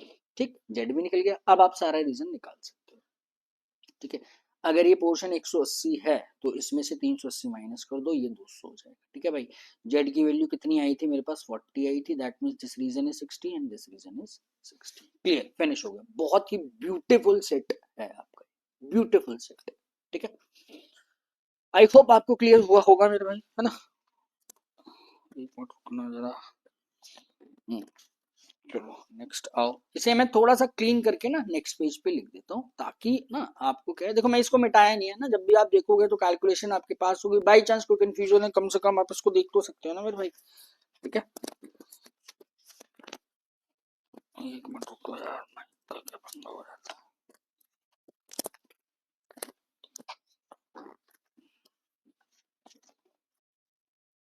चलो इसको आप इधर ड्रॉ कर लो मेरे भाई।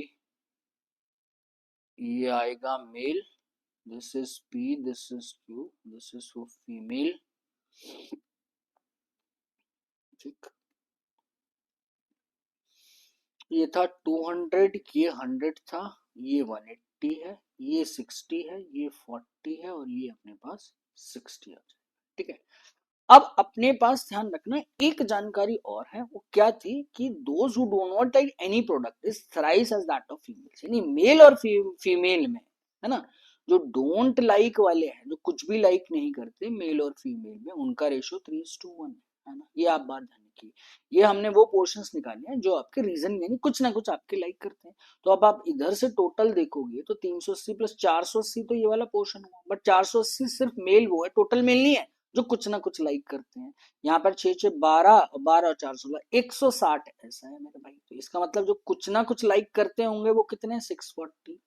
और टोटल मेरे पास कितना है? 180। तो डोंट लाइक जो कुछ भी लाइक नहीं करते वो मेरे पास निकल कर आ जाएगा, ये का 800 है ना, this is 800।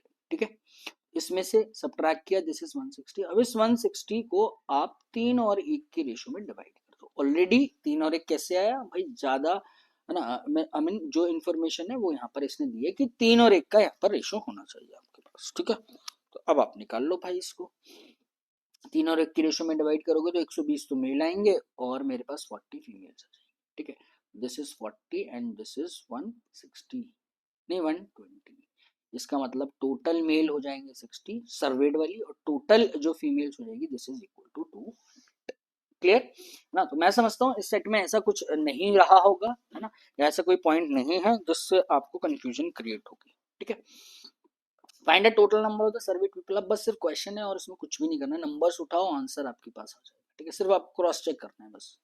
Total number of the served females 160 already अभी अभी हम लोगों ने निकाले। से 120 मत कर देना, है ना, या 140 मत कर देना मेरे भाई, है ना,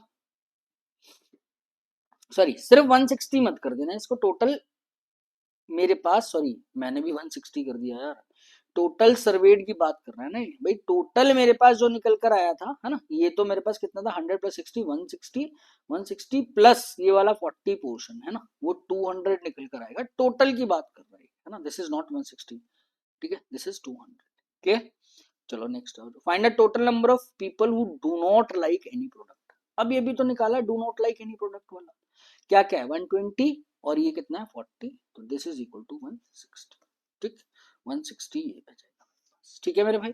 नेक्स्ट आप आ जाओ, ठीक है। Find the number of male those like only P वाला रीजन है मेरे पास ये, ठीक है जी, 200 आ जाएगा। पहली क्वांटिटी तो 200 आप लिख दीजिए। सेकंड क्या बोल रहा है, the number of female like P and number of males like only P. Number of females like P, number of females like P, number of females like P 60, नहीं नहीं, number of females like only P बोल रहा है या P बोल रहा है, females like P, पूरा पी रीजन मांग रहा है, तो दैट मीन्स ये तो हो जाएगा 100 है ना, और मेल्स लाइक ओनली क्यू ये हो जाएगा 100, 100 प्लस 100 200 आ जाएगा, ठीक है। पूरा रीजन लेना है ना, 200 ये हो जाएगा। Quantity 1 is equal to quantity 2 is your correct answer, ठीक। चलो भाई नेक्स्ट आ जाओ। Find the number of female those like only P. Only P वाली फीमेल्स मेरे पास कितनी दी हुई है 60, ठीक है। चलो मेरे भाई, ठीक है, मॉडरेट से तक आसान तो नहीं बोलेंगे, टाइम लिमिट की बात होती है, बट क्या इतना आपको काम करना पड़ेगा मॉडरेट, है ना, इतना है कि इतना तो आपको काम करना पड़ेगा, और ये कोई आसान काम नहीं है ना, आसान इन द सेंस कि मतलब देखो और हो जाए, है ना, अच्छा टाइम भी लगेगा और प्रेशर होता है आपके पास 30 मिनट का, तो उसके हिसाब से एक मॉडरेट सेट में काउंट होगा, ठीक है मेरे भाई। चलो तो आगे बढ़ जाओ, आगे क्या बोल रहा है देखो, एक सेट आपका और लिया मैंने प्रॉफिट लॉस से, है ना। आप केसलेट देखो, पिछले सेशन में मैंने आपका जो लिया था एक आपका केसलेट लिया था उसमें से, मिक्सचर्स में से, है ना, तो आप ध्यान रखिएगा, मिक्सचर्स हो गया, प्रॉफिट एंड लॉस हो गया, बोट एंड स्ट्रीम्स हो गए, है ना, या टीएसडी के जो भी है, तो ये ऐसे टॉपिक्स है जिसमें बहुत ज्यादा चांसेस होते हैं आपके, अगर मैथमेटिक केसलेट बनता है तो मोस्टली इनमें से आपके 90-95% केसेस में बनता ही बनता है, ठीक है मेरे भाई। चलो तो अब जल्दी से आप इसको ड्रॉ कर लीजिए, क्या क्या दिया हुआ, there are 4 articles P Q R and S, ठीक है। Article S and Q each is marked up by 50%। तो सबसे पहले भैया जो जो जानकारी निकल पा रही है तो उसको आप निकाल दो, है ना, ये हो गया सीपी, ये हो गया आपके पास एसपी, और ये हो गया एमआरपी, ठीक है। प्रॉफिट परसेंटेज, लॉस परसेंटेज जो भी है वो हम लोग कैलकुलेट कर लेंगे अकॉर्डिंग टू द, है ना, अगर मुझे क्वेश्चन के अंदर रिक्वायरमेंट होगी तो, ठीक है। अब ये भी नहीं पता कि इन चारों का, है ना, क्या मेरे पास एक्चुअल डाटा ये निकाल पाएंगे हम लोग नहीं, बट जिसका भी निकल रहा है आप उसका हम लोग लिख लीजिए, ठीक है। चलो मेरे भाई, अब क्या बोल रहा है वो आप लिखो। आर्टिकल एस और क्यू को मैंने मार्कअप किया है 50%, एस और क्यू का मार्कअप 50% है, और क्यू को मैंने सोल्ड किया 20% डिस्काउंट। अब आप देखो क्यू को तो आपने 50% डिस्काउंट मतलब मार्कअप किया, 20% डिस्काउंट पे किया, तो क्या क्यू की तो सारी जानकारी निकल कर आएगी ना मेरे पास, ठीक है। मैं अभी वेरिएबल्स यहाँ पर इसलिए नहीं निकला एक्स और 2x, क्योंकि बाद में क्या रेशियो चेंजेस होते जाएंगे आपके पास, है ना, आप देखोगे भी इसका इतना रेशियो, इसका इतना रेशियो, बात वो नहीं है। आप तो चाहे स्टार्टिंग में एक्स ले लो, बट क्या एक्स को फिर पॉइंट में लूंगा, तो इससे बेटर है कि मैं बाद में रेशियो बैलेंस कर लूँ, ठीक है। क्योंकि तो देखो कहानी यहाँ पे खत्म हो जाती है ना। अब नेक्स्ट क्या है, the selling price of P is 320% of the mark price of Q. अब देखो मार्क प्राइस और सेलिंग प्राइस ऑफ पी का यहाँ पे कनेक्शन आपको मिल गया, वही the average mark price of R and S is 765, ठीक है जी। Mark price of R is 7/16 times of the selling price of P, while S is sold at no profit and no loss।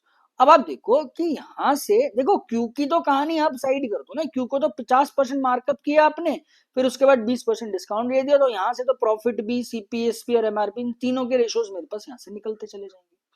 और क्या information थी, selling price of P यहाँ पर connectivity है, and selling price of P यहाँ पर connectivity है, 320% mark price of Q, marked price of R जो है this is 7/16 times as the selling price of P. यहाँ पर आप देखो सबसे पहले आप इधर आओ, the selling price of P is 320% of the mark price of Q.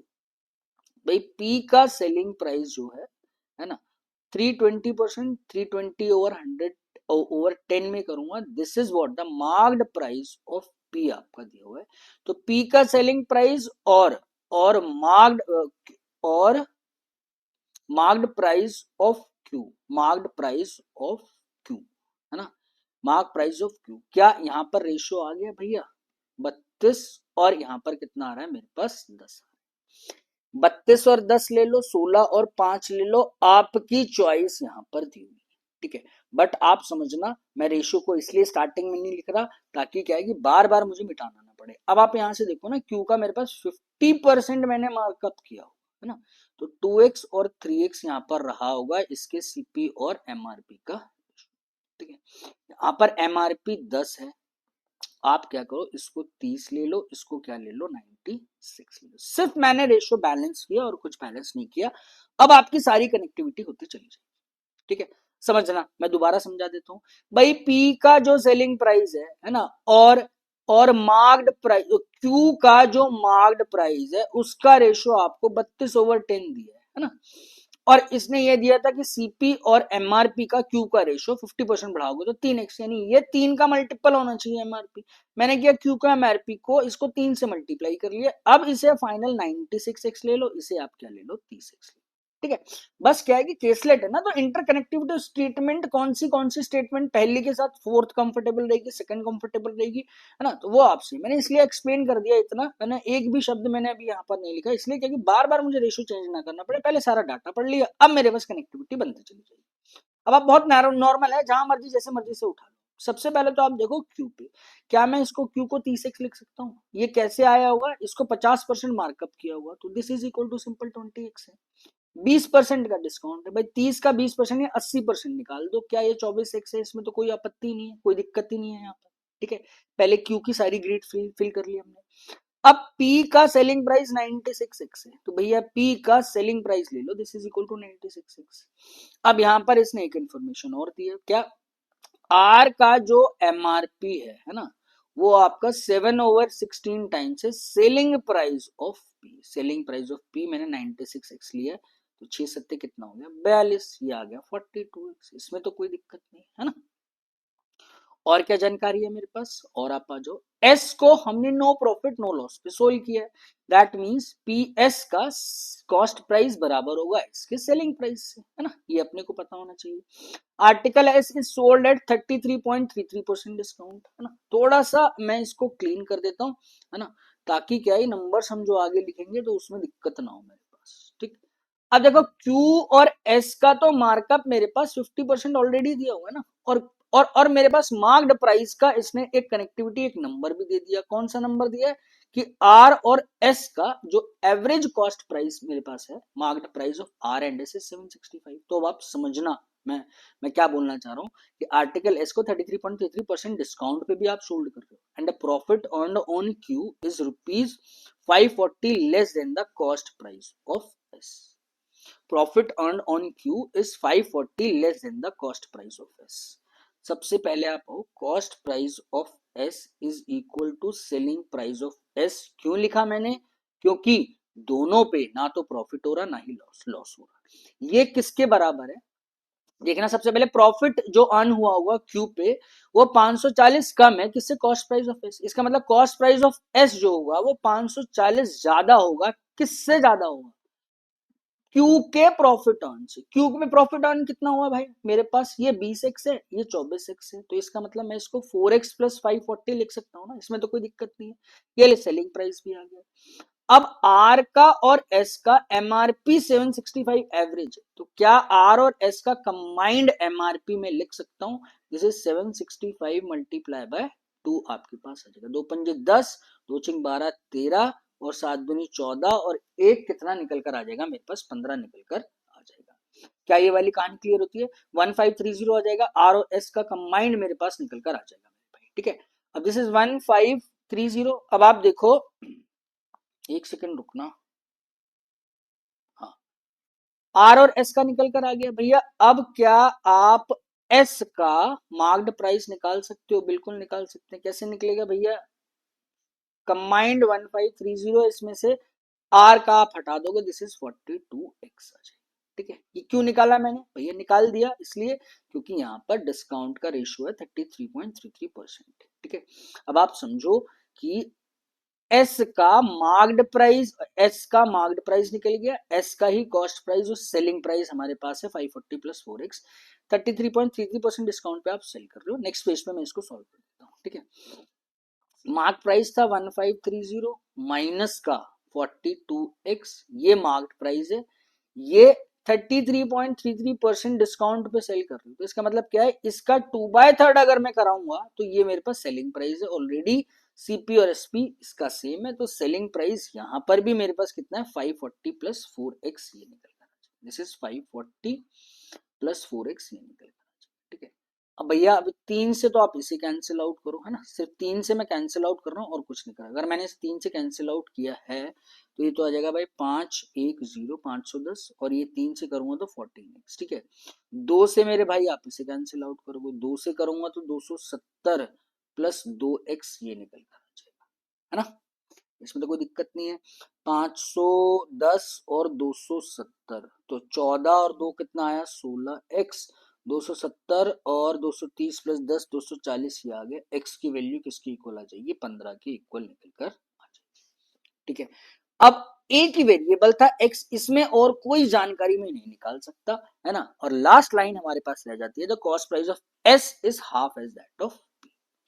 तो कॉस्ट प्राइस ऑफ x निकलेगा, है तो s निकल जाएगा, उसका आधा आई मीन जो भी है उसका डबल करेंगे तो आप p का कॉस्ट प्राइस निकल कर आ जाएगा। तो अब मैं क्या कर रहा हूँ, x को 15 में पुट कर रहा हूँ मेरे भाई, इतना आप ध्यान रखिएगा, है ना।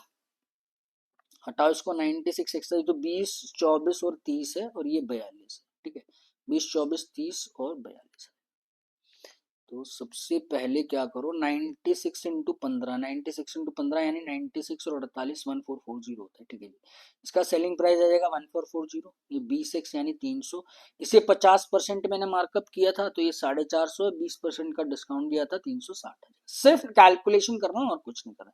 ये 42 था, ठीक है, 42 को 15 से करूंगा तो 42 प्लस 21 आ जाएगा मेरे पास, कितना आ जाएगा, 42 प्लस 21, 2 और 1 3, 4 और 2 6, 63 आ जाएगा, दिस इज 630। और क्या क्या था मेरे पास, इसका आप देखो 540 ज्यादा करो इसके प्रॉफिट से यानी 60, तो इसका सीपी 60 है, इसका सेलिंग प्राइस जो निकल कर आएगा वो भी आपके पास सेम ही होगा। और आपने एस को भी मार्कअप किया था 50%, तो भैया ये तो 900 आ जाएगा, है ना। और ये अगर 600 है, इसका cost price of S is half as that of P, तो ये इसका डबल करोगे तो इसका कॉस्ट प्राइस निकल कर आ जाएगा। इतनी जानकारी हम लोग यहाँ से निकाल सकते हैं, ठीक है। तो देखो अगेन केसलेट है ना, थोड़ा सा आपको ऊपर नीचे स्टेटमेंट कनेक्ट करके दिखनी पड़ेगी ना, है ना, बट इंपॉर्टेंट क्या है कि आप इसको सॉल्व कर पा रहे हो, ठीक है। बाकी तो आप कौन सी इन्फॉर्मेशन पहले पढ़ रहे हो, कैसे आप कर रहे हो, वो तो आपके ऊपर डिपेंड करता है ना भाई। कनेक्टिविटी ऑफ स्टेटमेंट तो आपको करनी पड़ेगी ना, कौन सी स्टेटमेंट पहले इन्फॉर्मेशन यूज करो, कौन सी बाद में यूज करो, उसको क्लब करके मेरे को फाइनल आंसर तक पहुंचना है। बट मुझे ये पता है कि हाँ भाई अब फाइनली हम लोग सिर्फ इतना डाटा निकाल सकते हैं, इससे रिलेटेड डाटा और नहीं निकाल सकते, ठीक है मेरे भाई। चलो तो आप इस टेबल का एक बार आप स्क्रीनशॉट इस बार पिक ले लीजिएगा, है ना, ताकि बार बार जब हम मूव करेंगे तो कोई दिक्कत ना हो, ठीक है। भले ही मैंने इसमें 4 क्वेश्चन लिए, 5 क्वेश्चन का सेट आपका बनता ही बनता है, ठीक है। चलो क्वेश्चन इसमें और अच्छे में पूछ सकता था, है ना, मतलब और उसको लेंदी बना सकते थे, बट क्या है कि आरआरबी क्लर्क मेंस के हिसाब से और ज्यादा इंफॉर्मेशन बनाने की इसमें ज्यादा जरूरत नहीं है ना। Find the profit earn on article P, भैया profit earn on article P निकालना है। भाई 1200 है, 1440 में मैंने इसको बेचा है, तो 240 रुपए का मुझे यहाँ पर प्रॉफिट अर्न होगा, है ना, क्लियर है, इसमें तो कोई दिक्कत नहीं, ठीक है। 1200 1440 240 का प्रॉफिट होगा, सिंपल। नेक्स्ट आप आ जाओ, इफ आर्टिकल एस, एस का तो अपने को सारी कहानी पता है ना, एस की क्या क्या कहानी है। एस की कहानी थी 600 600 और 900, है ना, 600 600 और 900, ठीक है। If S is sold at 2 successive discount of Z minus 200 रुपए और 62.1 रिस्पेक्टिवली, ठीक है मेरे भाई, तो देन प्रॉफिट परसेंटेज निकालना है, ठीक है। तो अब इसका सेलिंग प्राइस चेंज होगा ना, जो कंडीशन है उसके अकॉर्डिंग सेलिंग प्राइस चेंज होगा, सीपी सेम रहेगा, एमआरपी सेम रहेगा। भैया 900 रुपए था, पहले तो आपने कुछ रुपीज में डिस्काउंट दिया, फिर जो बचा उसका ये परसेंटेज आप निकालोगे, है ना। तो जेड की वैल्यू हम लोगों ने कितनी निकाली थी, जेड की वैल्यू आप देख लो, जेड है क्या एक्चुअली में, हमें तो ये भी नहीं पता जेड है क्या, मैंने कहीं गड़बड़ तो नहीं की। फाइंड द मार्क्ड प्राइस,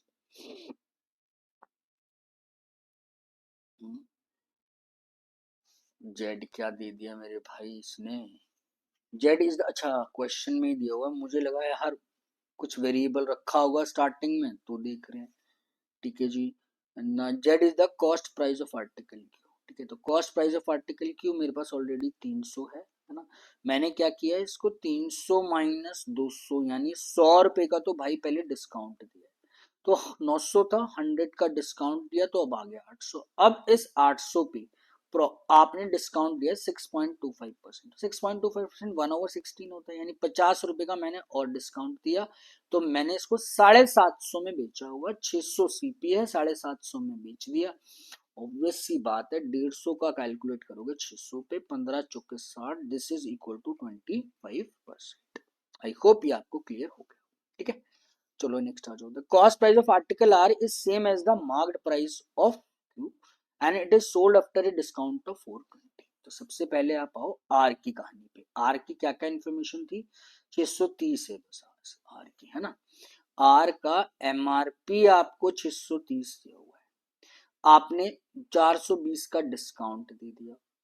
अगर आप 420 का डिस्काउंट देते हो तो इसका जो सेलिंग प्राइस निकल कर आ जाएगा मेरे पास भाई, वो कितना निकल कर आ जाएगा, इसमें से 21 आएगा, 210 आ जाएगा, ठीक है।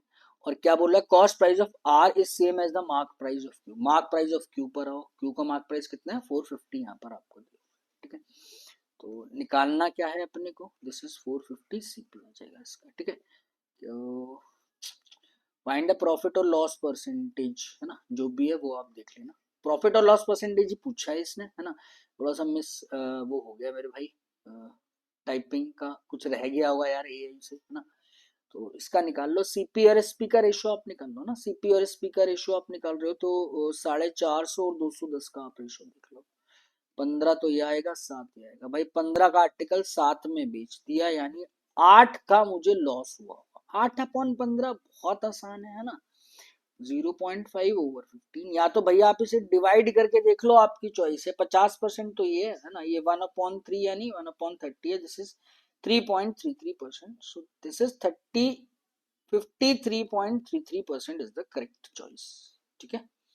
Option is your correct answer, ठीक। Find the average selling price of Q and S. Q और एस का सेलिंग प्राइस आप निकाल दो।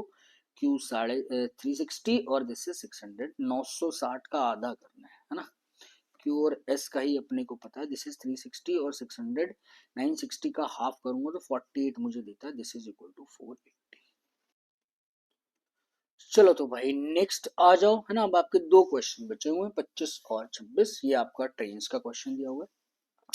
To train cross each other in 28 seconds while running opposite direction along the parallel track, ठीक है जी। Length of train P is इतना, while of Q is 640। Q की तो लेंथ अपने को दे दी, ठीक है जी। Train Q cross an electric pole is 24 seconds, निकल जाएगी, है ना। पर ट्रेन क्यू की लेंथ दी हुई है, पोल को क्रॉस कर रही है, तो डिस्टेंस तो मेरे पास उतना ही रहेगा ना जो लेंथ ऑफ द ट्रेन रहेगा। और टाइम मेरे पास 24 है। आगे देख लो क्या है, speed of train P is 12 kilometre per hour, Q है Y plus 12। Speed of train भी Y kilometre per hour, of Q कितना है Y plus 12 kilometre per hour में। ये जान देना, देखो पी और क्यू के स्पीड का गैप भी दे दिया किलोमीटर पर आवर में, ठीक है। ट्रेन क्यू का अगर आप लेगो 640, इसकी स्पीड है Y plus 12 kilometre per hour में, इसे आप कन्वर्ट करोगे 5/18, मल्टीप्लाई बाय टाइम आ गया 24। अब इस वाली यूनिट को ना आपने सिर्फ किलोमीटर पर आवर में चेंज किया है, बट इसका मतलब ये नहीं आएगा कि वाई की जो वैल्यू निकल कर आएगी वो आपके पास किलोमीटर पर आवर में आ जाएगी। That will obviously that will be in the kilometre per our, है ना। ये अपने को ध्यान करना है बस। 6 का 3 टाइम्स ये आएगा, 6 का 4 टाइम्स, ठीक है भाई। 4 पंजे तो हो गए मेरे पास भाई 20, यानी 640 equal to Y plus 12, Y plus 12 multiply 20/3। तो ये तो हटाओ, ये आ जाएगा 32, यानी y प्लस 12 जो निकल कर आया 32 का 3 time, this is 96। y plus 12 what is the value of y, value of y is 84। This is in kilometre पर, किलोमीटर पर। इसका मतलब ट्रेन P की जो स्पीड है वो तो 84 किलोमीटर पर आ रहा है, और ट्रेन Q की जो स्पीड आपको दी हुई है this is 96 kilometre per our. अब है ना, अब क्या आएगी, एक लेंथ। अब ये दोनों जब अपोजिट डायरेक्शन में क्रॉस करेगी तो एक की लेंथ अपने को पता है, दूसरी की आपको निकालनी है भाई। सम ऑफ द लेंथ आ जाएगा, 640 तो है, पी की लेंथ नहीं पता।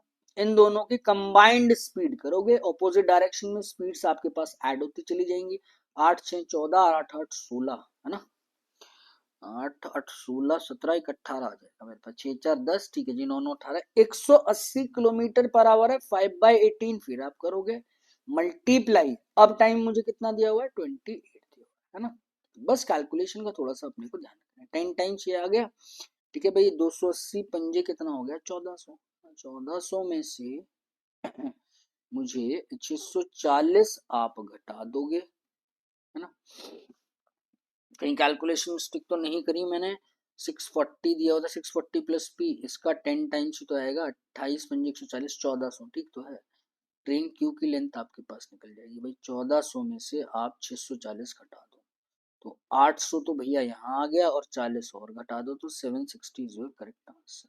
ठीक है मेरे भाई, चलो 760 हो जाएगा, ठीक है। चलो आई होप आपको क्लियर हुआ होगा। नेक्स्ट क्वेश्चन आप आ जाओ। This is the last question of 2025 session, ठीक है जी। चलो चलो।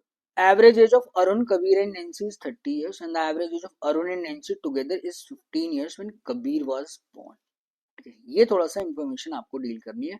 Find the age of Nancy after 8 years at the present age of Arun is 42 years। अब आप समझो, Arun plus Kabir plus Nancy का प्रेजेंट मैंने माना ए के एन, उनका जो प्रेजेंट एज का जो सम है ना, एवरेज तो 30 था, सम कितना आ गया 90 आ जाएगा, ठीक है। ये तो कहानी क्लियर होती है। अब क्या कह रहा है कि अरुण और नैन्सी का एवरेज मुझे दिया हुआ है 15 साल जब कबीर पैदा हुआ होगा, है ना। तो सिंपल है भाई, अरुण की प्रेजेंट एज, कबीर कब पैदा हुआ होगा, यानी कबीर की एज उस टाइम आप 0 कंसिडर करो। कबीर की प्रेजेंट एज के है, तो यानी अरुण की उस टाइम एज कितनी होगी ए माइनस के, नैन्सी एज कितनी होगी एन माइनस के। ये जो पोर्शन निकल कर आएगा वो मेरे पास 15 × 2 आ जाएगा। इतनी तो कहानी क्लियर होती ना भाई। मैं बोल रहा हूँ कि एक पर्सन है 15 का, मैं हूँ 40 ईयर्स की एज का, तो जब ये वाला पर्सन है ना, ये कबीर कब पैदा हुआ होगा 15 साल पहले पैदा हुआ होगा, तो इस टाइम मेरी एज कितनी होगी 25 साल, ठीक है। बस ये थोड़ा सा अपने को ध्यान रखना था। अरुण प्लस कबीर का अरुण प्लस नैन्सी की जो एज आ गई वो 30 प्लस ट्वाइस ऑफ कबीर, ठीक है। जैसे मर्जी डील कर लो, है ना। तो दो इक्वेशन है, दो वेरिएबल, एक इक्वेशन अरुण की तो ऑलरेडी मुझे एज दी हुई, तो अरुण प्लस नैन्सी की जो एज है 30 प्लस 2 के दी हुई। अरुण प्लस नैन्सी की एज दिस इज 30 प्लस 2 के, कबीर की एज प्लस के है, दिस इज इक्वल टू 90, तो 3k equal to 60। What is the age of Kabir, Kabir की एज आ गई 20, ठीक है जी। नैन्सी की एज आप निकाल दो, अरुण प्लस नैन्सी का प्रेजेंट एज है। अरुण की एज कितनी है 42 ऑलरेडी दिया हुआ है, नैन्सी का अपने पास निकल जाएगा, this is 30 plus 2 times of, है ना, 30 प्लस 2 टाइम्स ऑफ 20, ठीक है। कभी ठीक है जी, 40 और 70 तो ये आ जाएगा भाई, 70 माइनस 42, 7 का 10 टाइम, 7 का 6 टाइम, 7 का 4 टाइम्स, नैन्सी का प्रेजेंट एज आ जाएगा 28 ईयर्स। मांग क्या रहा है आपसे, find the age of Nancy after 8 years, तो 28 plus 8 this is equal to 36 is your correct answer. Okay मेरे भाई, तो आई होप आपको सारे के सारे क्वेश्चन क्लियर हुए होंगे। फिर भी देखो, कोई भी अगर डाउट होता है ना, आपको समझ में नहीं आ रहा है, या कोई कनेक्टिविटी करने में आपको, या एक्सप्लेनेशन देखने के बाद भी अगर आपको डिफिकल्टी होती है, तो भाई प्लीज आप वीडियो पे कमेंट करिएगा, है ना। मैं आपको तुरंत, है ना, तुरंत आपको उसका रिवर्ट कर दूंगा। जो भी कंफ्यूजन होगी वो आपकी क्लियर हो जाएगी, आई होप। वैसे तो आपको कोई कंफ्यूजन नहीं होनी चाहिए, ठीक है मेरे भाई। चलो जी, तो 2025 के जो भी सेशंस थे हमारे क्लर्क मेंस के, पीओ मेंस के, वो आज हमने समाप्त कर दिए हैं। फिर अब हम लोग 3 तारीख या 2 तारीख से आप एग्जाम दे लो, 1-2 दिन का गैप, उसके बाद हम नई कहानी फिर से स्टार्ट करेंगे भाई। This is a life circle है ना। एक कहानी खत्म तो दूसरी कहानी अपनी स्टार्ट हो जाएगी मेरे भाई। फिर हम लोग स्टार्ट करेंगे 2025 से स्टार्टिंग से, ठीक है मेरे भाई। आराम से, है ना, थोड़ा सा आप काम माइंड रहें, है ना। All the best, all is good, सब आपको आता है, ठीक है। बस जो भी 1-2 दिन अगर आपका बचा है, मैं तो 31 को तो बिल्कुल भी रिकमेंड करता ही नहीं। पहली बात तो मैं लास्ट डे प्रिपरेशन पे कभी बिलीव ही नहीं करता, है ना, कभी बिलीव नहीं करता। ये अपनी पर्सनल चॉइस होती है, ठीक। मैं तो ये सजेस्ट करूंगा 21 को तो बिल्कुल भी कुछ भी छूने की जरूरत नहीं है। ये जो भी मैंने 26 क्वेश्चंस आपको कराए हैं, तो जब आपको आज वीडियो मिलेगा तो इतना टाइम तो नहीं लगेगा ना। तो आज 29 है, आज आपको 8-9 बजे तक वीडियो मिल ही जाएगी। तो भैया 2 पार्ट में डिवाइड कर लेना, 13-13 क्वेश्चन भी अगर आप करोगे, है ना, 2-2 मिनट भी लगाओगे, 26 मिनट आज पढ़ लेना, 29 तारीख को क्वांट, 26 मिनट आप कल पढ़ लेना, ठीक है। ऐसे कर लो, मैंने मैक्सिमम टाइम बता दिया, 2 मिनट में आपको सॉल्व करना है, ठीक है। ऐसे ब्रेक करके कर लेना, आपकी चॉइस है, आज करना चाहो आज ही कर लेना भाई, 26 के 26 क्वेश्चन, ठीक है मेरे भाई। चलो, तो टेक केयर भाई, ऑल द बेस्ट। ठीक है, ये आज का हमारा 2025 और 26 के सेशंस के लिए है ना, जो भी 2025 के लिए आपका आखिरी सेशन था। ठीक है, अगर आपको लगता है कि ये सेशंस आपके है ना, जो भी हम लोगों ने लिए हैं सारे के सारे सेशंस, अगर आपकी प्रिपरेशन में ये आपको बेनिफिट्स दिए है या आपकी प्रिपरेशन में एड ऑन्स हुए हैं मेरे भाई, तो आप प्लीज इस चैनल के बारे में अपने अपने स्टडी सर्कल में जो भी सीरियसली मीन्स की प्रिपरेशन कर रहे हैं आप उनके साथ शेयर कर सकते हो, उसको इस चैनल के बारे में मेरे भाई आप बता सकते हो। ठीक है मेरे भाई, चलो ऑल द बेस्ट मेरे भाई, टेक केयर। मैच देखो, 31 तारीख का मैच है। ठीक है, कल तो खैर इंडिया हार गई है, चल रहो है ना, आराम से रहो, रिलैक्स करो। चलो, thank you, thanks a lot for watching the video. Thank you भाई, थैंक यू।